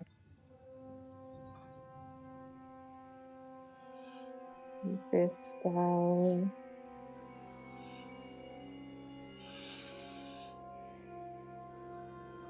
Guess I have 80 feet. I don't know. Should I go with reasons? No, I'm just I'm overthinking. Okay, I'll do this. Okay. Multi-attack. Beak. +5 to hit.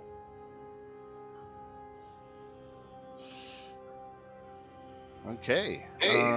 17. That hits. Right. 1d6 +3. 3. 7 points of damage. All right. And then I get talons. There's a hit. 2d6 +3 with the talons. So that's 12. All right, and you are able to disperse this one. Right, I still have movement.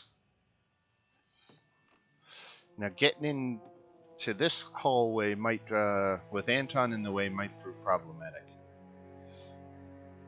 Okay. So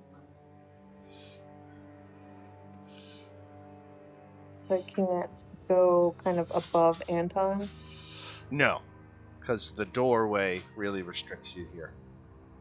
Okay, then I guess I have to stay here until Anton moves. It would seem so, right? Okay, Well, either that or polymorph back, I don't want to do that yet. right? All right, this one has Gretel in flanking. And he's not baned. There's a hit for 6. And a crit for 18.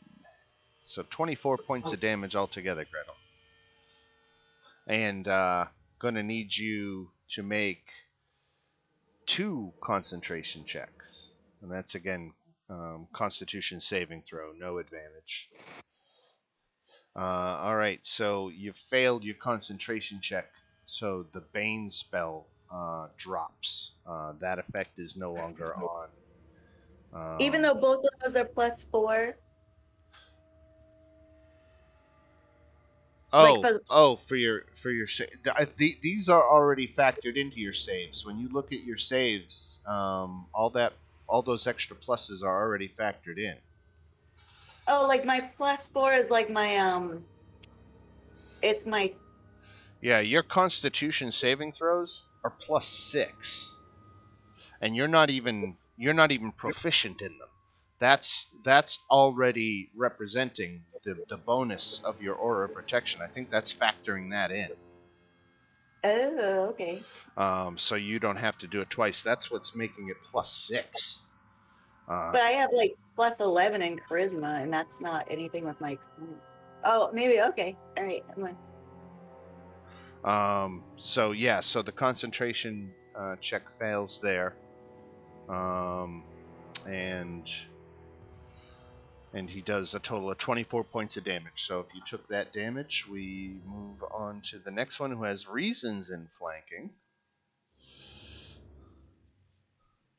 And doesn't do as well, but manages to hit you for 8 points.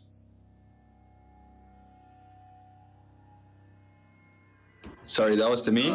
No, that was the reasons. And that looks like it brought down... No, it didn't bring down reasons.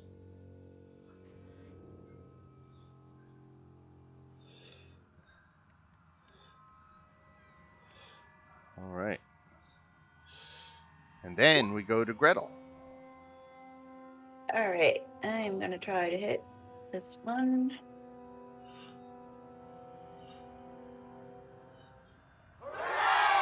Nice. 15 points of damage. And another hit does him in.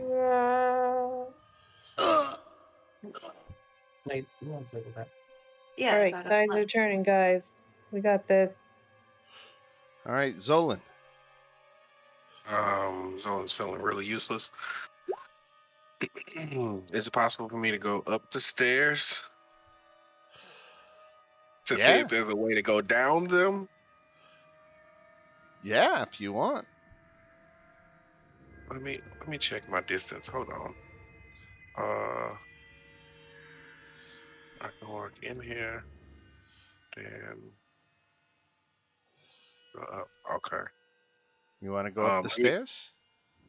Yeah. Let me look in here real quick. I don't see anything out of the ordinary, and it's just walls. So I'm just going to go up the stairs. All right, I'm going to move you to map 3, but just you.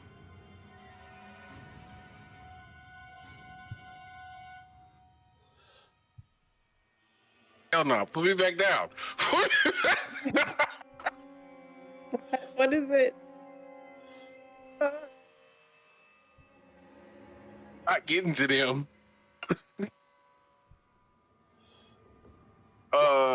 Where? Hold on, I can't fully see myself. So where exactly am I in range to the person that I see?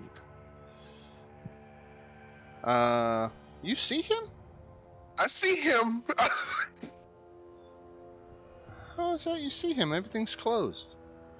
I can see him. Ping him.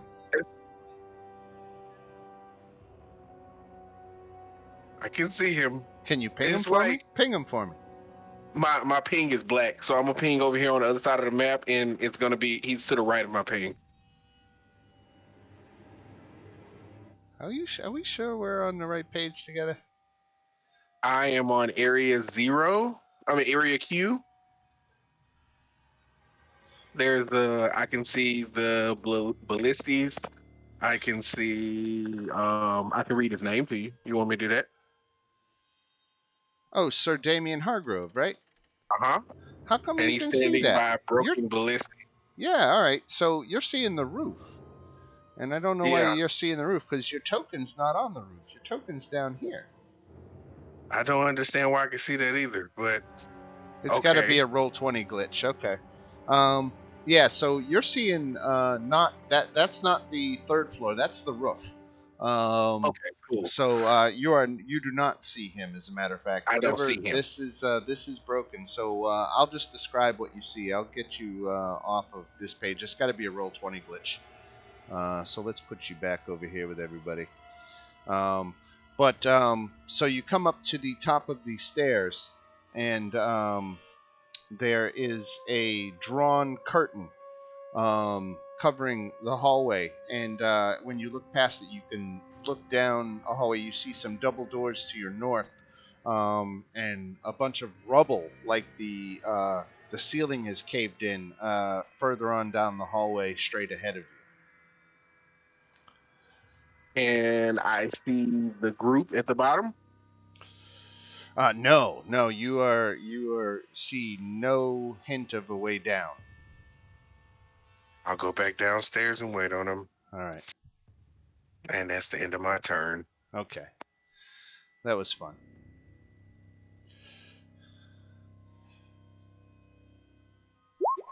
All right, so this Phantom Warrior attacks Anton with advantage because of the recklessness.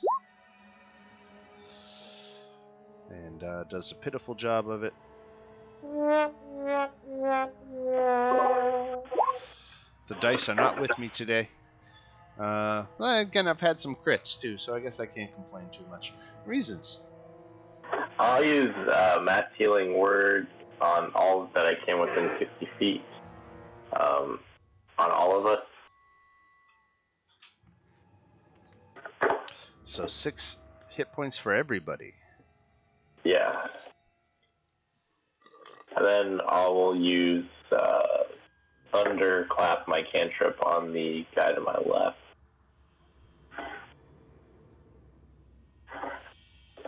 Okay, so he made his save. Anton.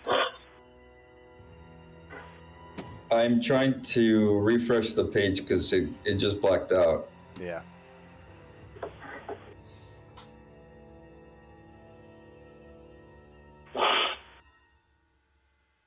One sec here. Sure, take your time.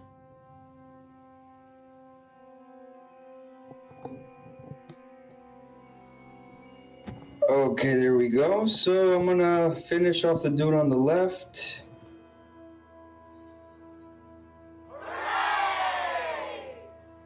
Nice, 23 for 14 and 26 points of damage.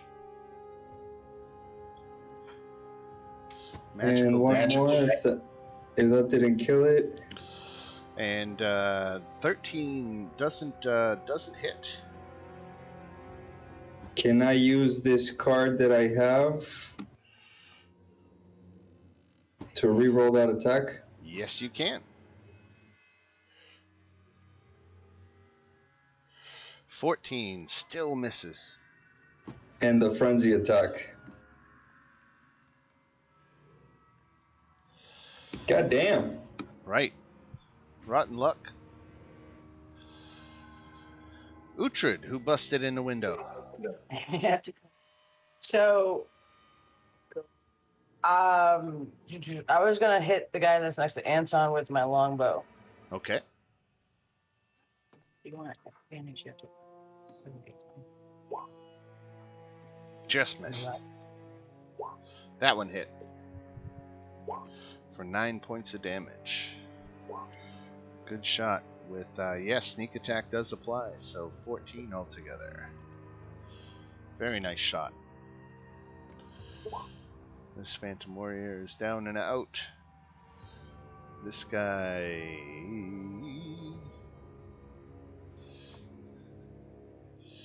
attacks Gretel. Hits for 4 force. Boo. And then misses. And then we go to Elena. Elena the Eagle.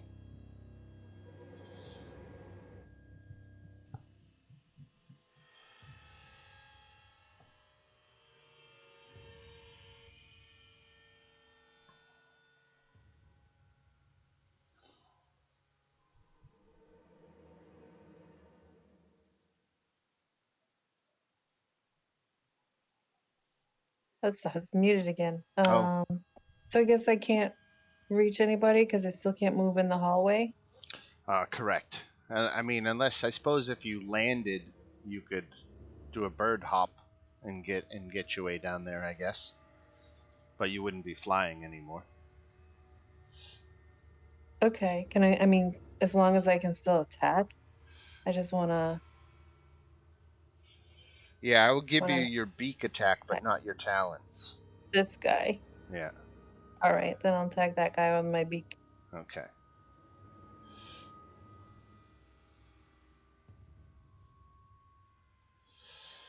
Okay, that missed. Okay. I don't know why it says it's rolling to just GM, but I don't know. At least it's working. So Yeah, I can see it. So, okay. all right, this guy is down and out for attack on reasons. A hit for 5 force damage, Nice. and then we go to Gretel. Okay. Oh shit. All right, I'll go over here so I have advantage on this dude.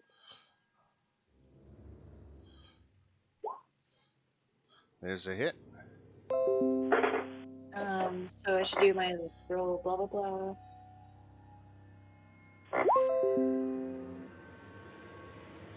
All right, so a total of 14 damage and another hit.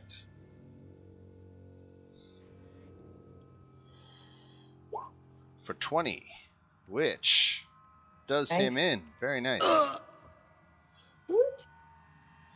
All right, Zolan. We'll put you back down here. You're over here.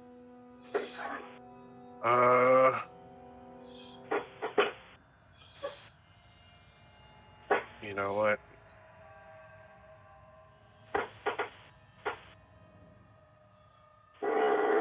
I ain't gonna make it to the damn wall.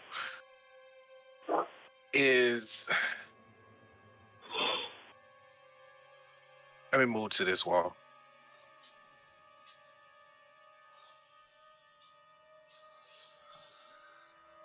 Can I hear them through this wall fighting? It's very muffled. It's a pretty thick stone wall. So you can barely hear them. Gotta be a way to get to them. That's it. All right, attacking Anton. 18 hits for 9 damage. Yes, it does. Reasons. I'm gonna cast Mass Healing Word for the last time on everybody. So 7.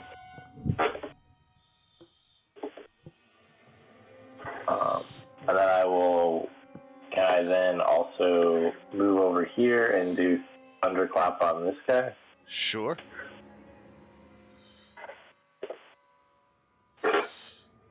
Constitution save and throw. Oh man. Right. All right, Anton.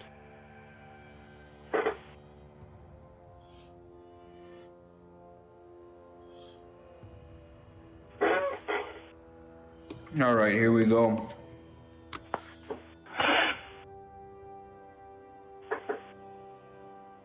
So let's finish off these dudes.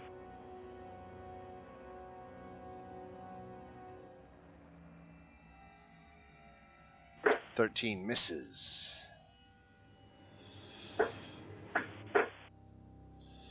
$20 hits for 25 damage. That destroys this guy. And then I'll move up and hit the other guy.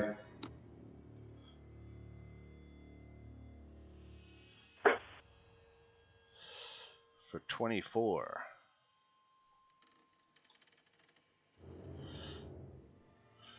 All right, Uhtred.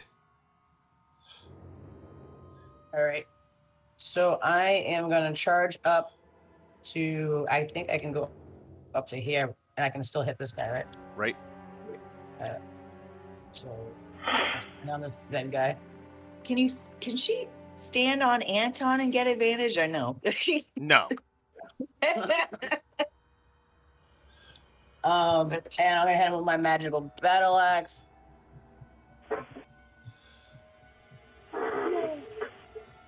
And that will be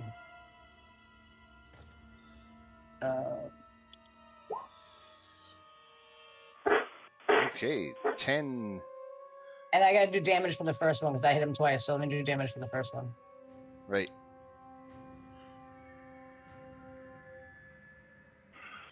All right, so a total of 16 damage. He had 15 left. That magical Nice. battle axe did him in. I believe that was the last one.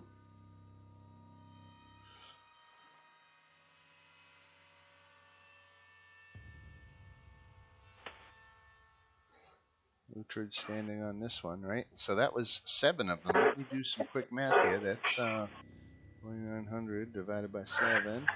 Excuse me. That is 700 XP each for that battle.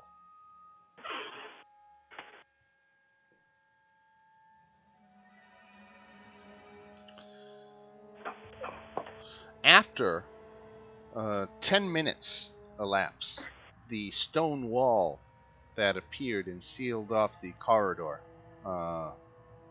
dissipates and the trap resets. While I'm still a giant eagle, can I fly out because it stays for an hour? Can I fly out and do a little bit of like Recon? scouting? Yeah. Yeah, I'll totally see what we can do about that. Let's try something here. Let me first fix the dynamic line. Open up that hallway again. Okay. There is I'll just tell you, there's another. The trap is reset, and there's another pressure plate at the other end of the hallway. What you see at the ends of these the corridor here on either side, these circular rooms look like they were all formerly knights' quarters. Now filled with the wreckage of ancient bunk beds and dirt-caked windows, empty torch sconces lining the walls, tattered and faded drapes, and empty armor stands strewn about the floor. So that's all there's on this side of the house. And let's see if we can. I'm going to try this again. I'm going to try to drop Elena.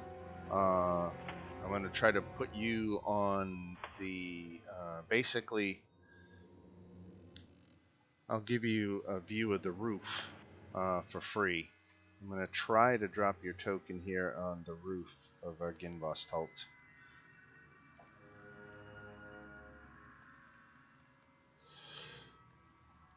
Okay. Can you see that? Is that? I can. Yeah. Okay. I'm just flying around up here. Right, exactly. You can feel free to go around. This is everything you can see from the top. And this over here, this tower goes up another 40 feet from this vantage point at least.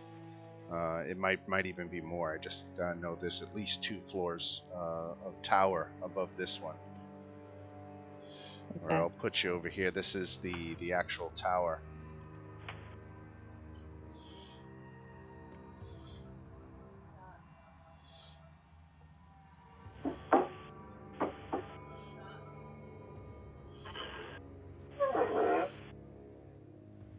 So you can see one revenant on the roof. Yeah. He seems to be tending to the broken ballistas.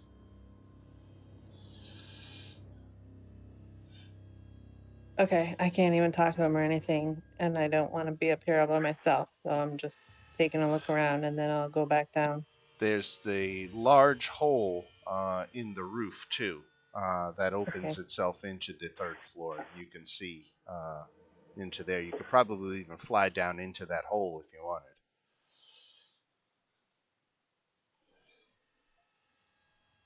Can I fly down and just take a little peek? Yeah, I'm going to go ahead and move you on the map to the 3rd floor now, which is just over here.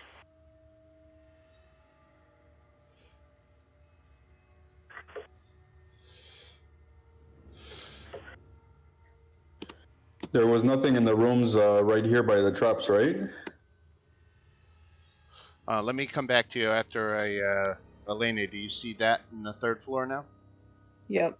Okay. So that's what you can see. So I'm going to go ahead and delete your token now and have you rejoin the others after your recon Yep. flight. Okay. Okay, and we're back on the second floor, and everybody's all together. So Elena can relay anything she wants to you about her recon flight now.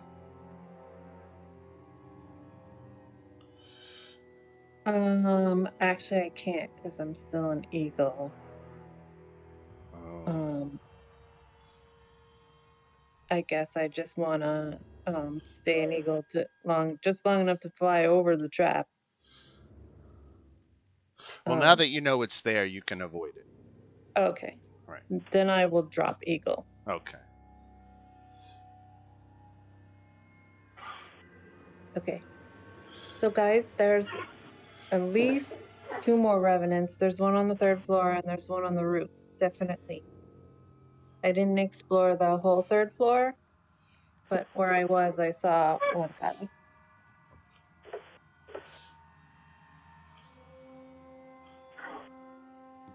Can we do like a short rest here or no?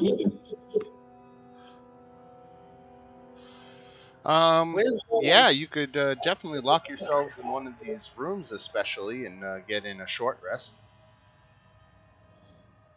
I'm down. Not to waste potions. Anybody? Quick question. Yeah. Where in this hallway is the trap? It's all over here at either end of this hallway, where there should be. Oh, You should okay. see it marked. Right.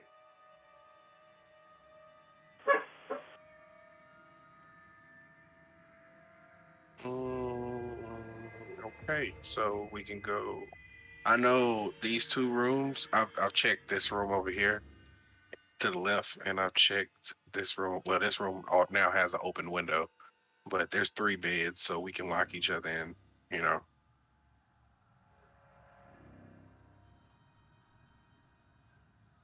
There's no like magical weapons or any findings in any of these rooms, right? No, nothing like that. Just ruined furniture.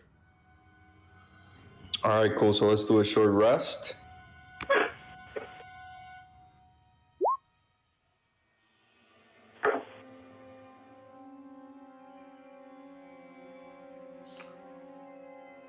I guess I should check the clock here. I should probably advance it 2 hours for everything that's gone on. So we're getting to just an hour before sunset here at Arginbustalt. The sun is going down.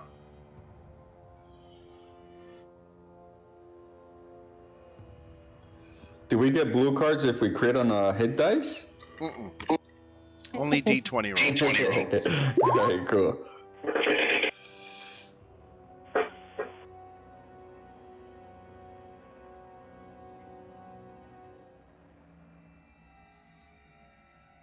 And then everybody gets an extra D6 of hit points from doing Song of Rest. All right, I am at max.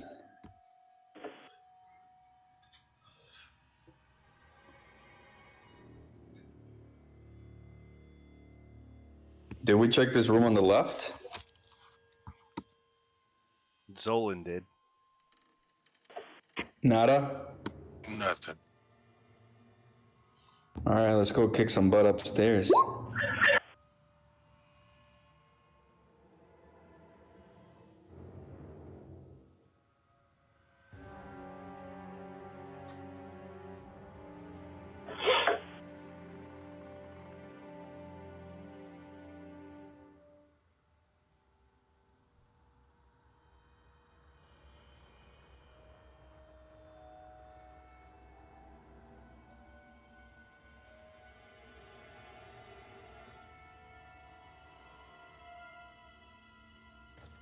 Everybody ready? Mm-hmm. Yep. All right.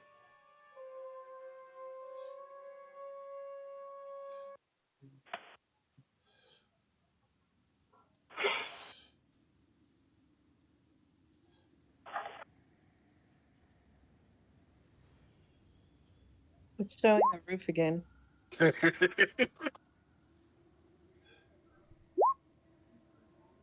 gonna try to give a refresh after I drop everybody's token on the board.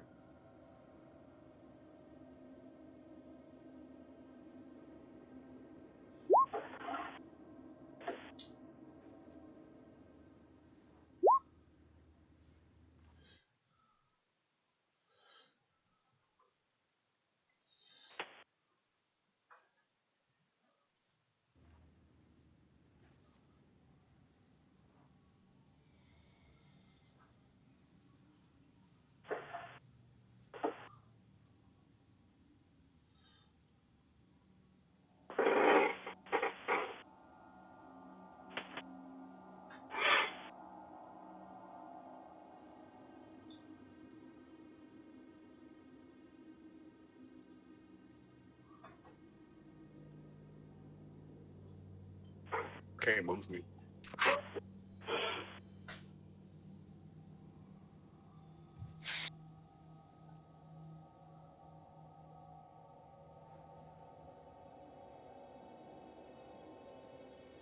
All right, so you guys should.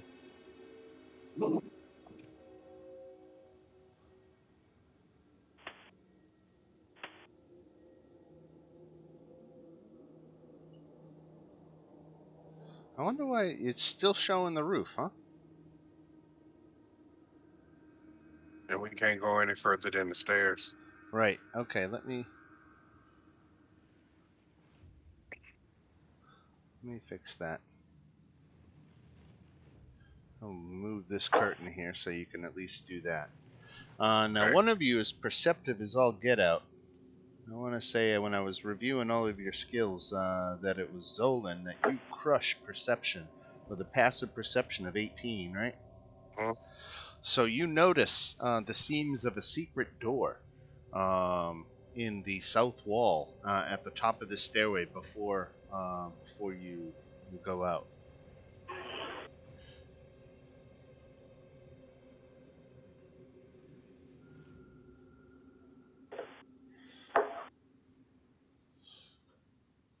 Hey guys, there's a secret door here. Let's go in. Let's see what's in there. All right. Oh no, let's go back. The west wall of this 50-foot long, 30-foot wide audience hall has crumbled, leaving a gaping hole and pile of rubble. Weapons and shields that once hung from the walls have fallen to the floor and succumbed to rust. A large wooden throne carved to resemble a dragon with unfolding wings faces 3 tall windows to the west. Slumped in the throne is a gaunt, armored figure with one gauntlet wrapped around the hilt of a greatsword.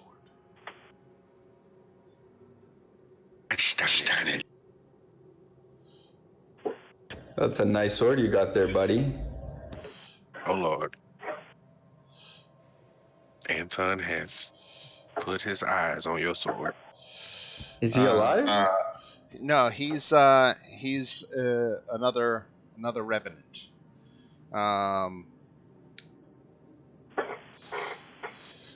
And he just replies, "Go away." We are here to set your soul free. We can help you. My soul is right where it wants to be. Who destroyed your castle?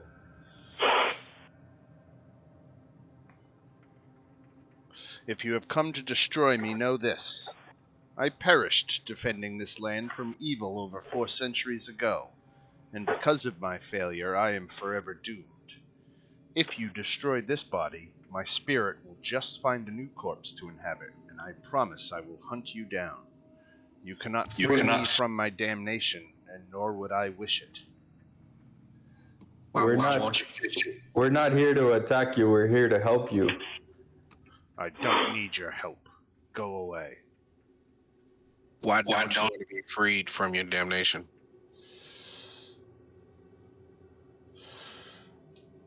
It is my only task in existence is to make sure that the Devil Strahd suffers for all he has done in this internal prison of his own making. We are on a quest to destroy Strahd and leave this Barovia. Perhaps we can work together. If you have come to free this land from the creature that feasts on the blood of the innocent, know this. There is no monster I hate more than Strahd von Zarovich. He slew Argynvost, broke the life of the knight that I loved, and destroyed the valiant order to which I devoted my life. But Strahd has already died once. He can't be allowed to die again. Instead, he must suffer eternally in this hell of his own creation from which he can never escape. Whatever can be done to bring him misery and unrest, I will do, but I will destroy anyone who tries to end his torment. Well, I'm pretty sure we're already bringing him misery and unrest because, as you can see, my face is missing. So his next wife is gonna look like me. If we help the people of this town leave with us, then he will be here alone to suffer in misery without anybody to suck blood from. That's a heavy axe, Anton. How are we gonna get the people to leave? I don't know, man. We'll figure it out. You just I lied to this grow man with a sword?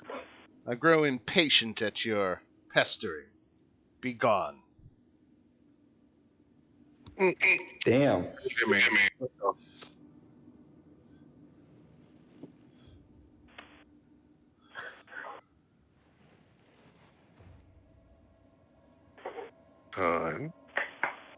I guess we go check out the rest of the place out.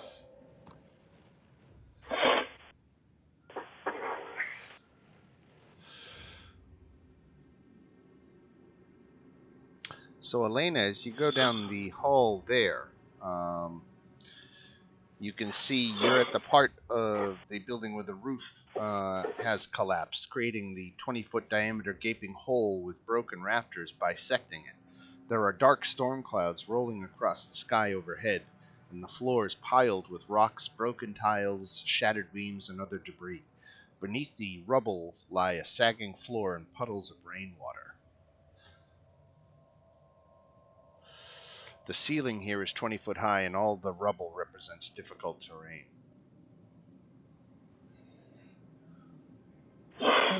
I know this part goes up to the roof, guys. I don't know what else is on this floor. Are these along this hallway? Are these doors? Yes, they are. Okay. Do Hold we on. want to explore this floor? There's also a door at the end of the hallway, too. Okay. Dan, can I go ask him one more question? You can always try.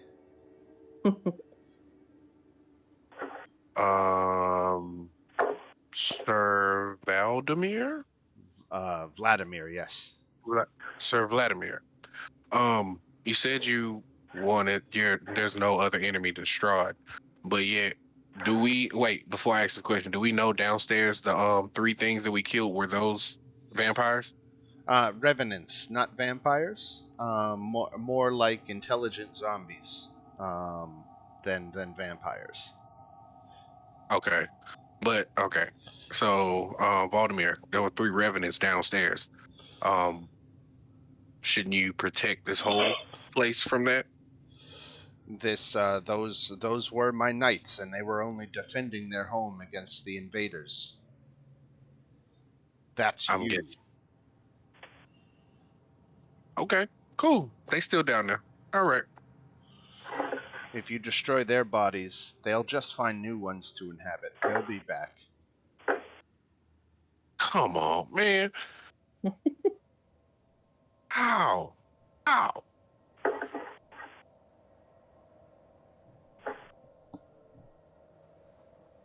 So, do we know how long it takes for them to come back? Or can they really come back? Oh yeah, they can come back. They don't exactly define how long the process takes, but I'm going to take it that it's not very long. So are we supposed to attack this guy or no? I'm I not mean, gonna the tell way you. he's putting it is that if we attack, basically the way he's saying it is that he wants to sit there and suffer because he believes that his suffering is keeping Strahd suffering. But last time we saw Strahd when we was fighting a Winter Splinter, Yeah. he didn't seem like he was suffering too bad. Vladimir definitely has put himself on the side that if you say, "Hey, we're here to kill Strahd," that he's going to try to stop Let's just not fuck with him for now. you. Yeah, it makes no sense. Like, I don't understand it. It's illogical thinking there. You're going to punish yourself to punish somebody else? He sees it as his duty to stand eternal vigilant on, basically be the warden of Strahd's prison. Oh, well, I'm not talking to him, but it's just like he's trapped everyone else in here. So technically, he's the bad guy. Did he say who his loved one was, or did he say his wife died or something? It was What one did of he say? his beloved, which was one of his fellow knights. We don't know the name of that knight or whatever. It's not someone we know. It's where I'm trying to get to. Right. You don't know any of the knights' names yet, other than Vladimir. Should we go Alright. talk to him on the roof? There's a guy on the roof.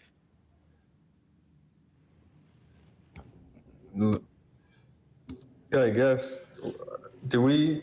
Is there another way up, or are there any more rooms here? There are, again, off of this little hallway that you're in, other than you found the secret door that went into the audience hall. But there are couple of sets of double doors to the north, two single doors to the east and south of this hallway down here at this end. You can scramble up onto the roof through the hole by climbing up the debris. So there is roof access here.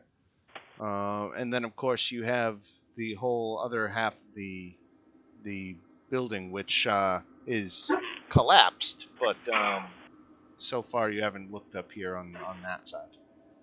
Where did that dragon that we saw downstairs go? It came up this spiral staircase here, but you didn't follow it, so once it came up here, you don't know which direction it went. Okay. I guess we'll check the room north.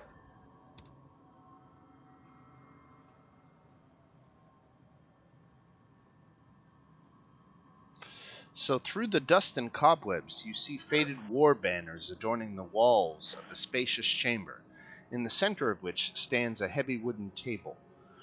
An iron chandelier hangs above the table, which is surrounded by 6 high-backed chairs with wood-carved dragons perched atop them, and slumped in one of the chairs is the emaciated form of a young man. Like a ghost, or? No, like another corpse.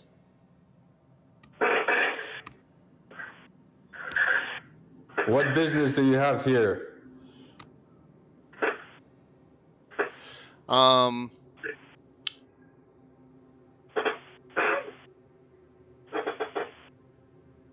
Unlike some of the other revenants here, the body that this one seems to be possessing seems to be that of a younger person, about the age of 15 years old. As you address him, he raises his head and let's see, what does he say? Welcome to the ruins of Arginvostholt, and to the ruins of our order. If you've come here seeking treasure, I'm afraid you'll probably be disappointed. We've come to help put your souls to peace and find a way to strengthen our party to destroy Strahd. And he says peace is something that he would dearly like to find. He explains that he was not a knight, but rather a squire, and he had joined the order in the hope of training to become a member of its ranks. But before his dream could be realized, he was cut down in the halls of Argynvost during Strahd's invasion. He valiantly defended his home with a sword that he had picked up from a fallen knight, but alas, he was killed. And then he explains the next thing he remembers is he was brought back to undeath um, by Vladimir's intense burning hatred. That in Vladimir's hatred was such that it warped the fabric of magic itself, and brought back a number of Vladimir's men back into the service of eternal undeath alongside him. Arthand is his name, this squire's name, and he further explains that. Hang on, let me see here.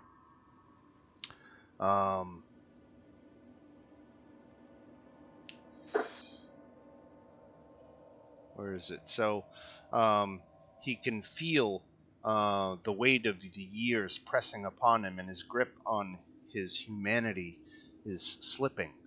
And he knows that if much more time passes, he will lose heart and become nothing more than Vladimir's puppet. In order to prevent the others from becoming just mindless. So he says that he already knows several of the knights in Vladimir's control have succumbed and become just mindless beings of violence and anger. And he doesn't want to meet that fate. And he says the thing that he's looking for fulfillment of is more than anything. He wants to be a hero. This is, why he made the choices in life that he did, and he wants to complete a knightly quest to perform some heroic deed, just once. And then he feels that maybe his spirit could find rest and escape Vladimir's control. But that is what the young Arthand tells you of his fate. So basically, what you're saying is Vladimir is keeping you out here prisoner because he doesn't want to let go of grudge between him and Strahd. That's effectively it, right? So as time passes, each one of you become mindless monsters. How long before Vladimir becomes one? Vladimir's kind of already there. He's the one driving this whole thing, and his hatred of Strahd can't be reasoned with. Is there a way to ally with him to use him as a whore or something? I don't know that there would be. Vladimir's preferred. He likes, defeating Strahd's agents when he can, but Vladimir is not down for any kind of direct assault or physical destruction of Strahd. But he's a coward that just want to hold a grudge because he can't be an actual person he wants to fight. No, he sees that as his reckoning, that Strahd has been damned to this prison, and he's the warden. He's going to make sure that he's alive and suffering for all of his crimes. Oh, the prison, he holds the key? Like, he's No, the one Vladimir didn't create Ravenloft. Vladimir so didn't he has create a the domain. delusion that he's holding him here? No, he doesn't know. Vladimir can't necessarily explain what the powers are behind of Strahd. He just knows that those are the facts. That the fact is Strahd is in this place that Strahd can't leave. Strahd is been eternally damned to chase this love that he'll never possess. Um, but he'll keep trying nonetheless. And Isn't he and that talking is about that chick? yeah, What's her name? Irina, Irina. Yeah, there you go. right? Right. The latest incarnation of Strahd's beloved Tatiana. So maybe we can convince Vladimir to help us destroy Strahd's puppets, and then we can trap Strahd so he can suffer alone.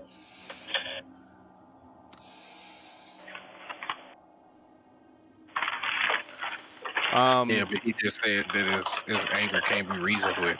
Right. So there's no communicating with this guy. It's either we're gonna have to allow these people to deteriorate and become monsters, or we're gonna have to fight later on, or we're gonna have to take him out now. I mean, if he resurrects in 24 hours, I don't see the point of fighting him. Exactly. We need to find out how to break the seal, break whatever it is that's keeping him coming back, and then we have to fight him. What can we act? Is he a squire? What is he? Yes. Yeah. Exactly. Young And squire. his name is Arthend. Oh, Arthur. Do you by chance know how we can keep him from coming back over and over again? He doesn't know.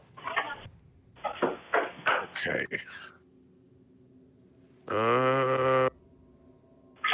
That might be what they're talking about. Then that dragon that we saw earlier.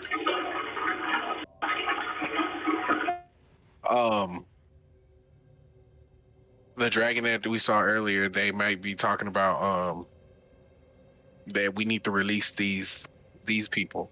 They need to see the light.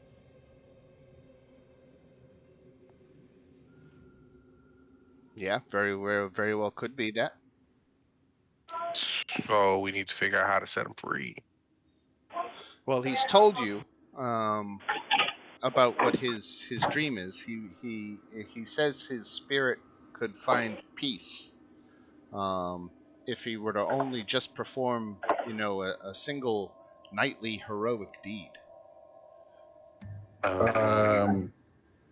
So he why can't doesn't he can't directly disobey any of Vladimir's orders, but that doesn't mean that he doesn't have a lot of leeway to do what he wants.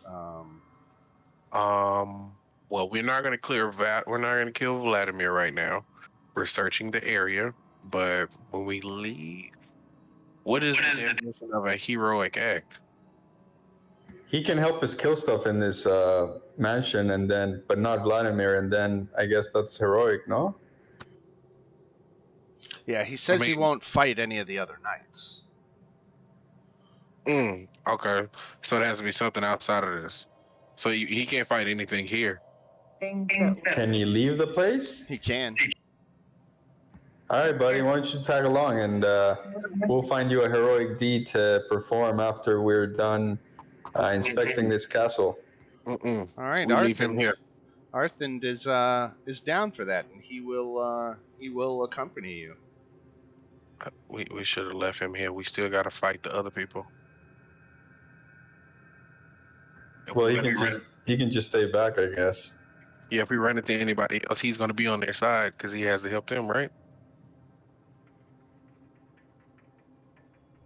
Yes, no.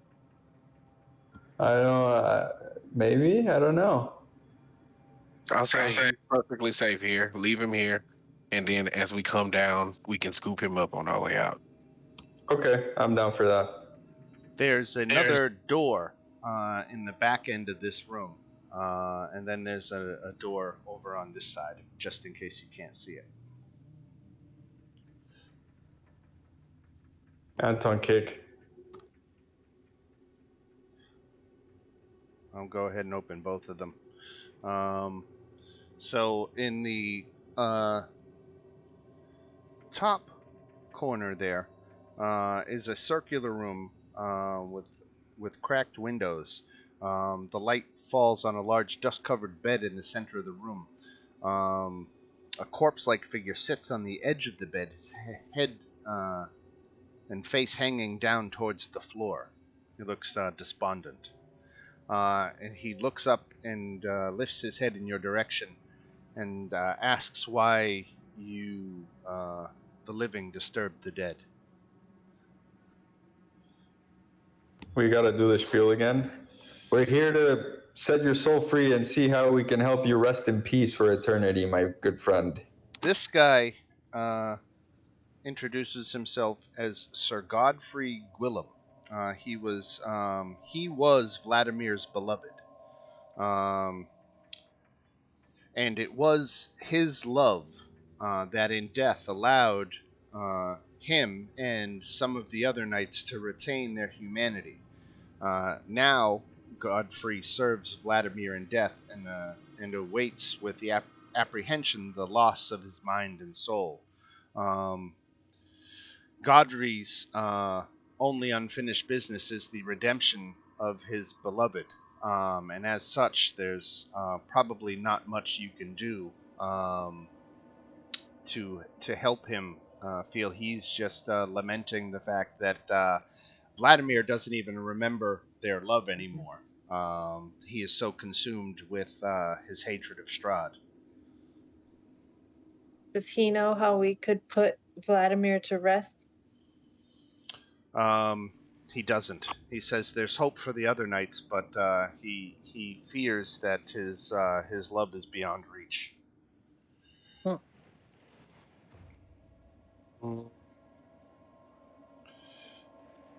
Okay, we can't put him to rest, but is there a way to keep him from coming back over and over again?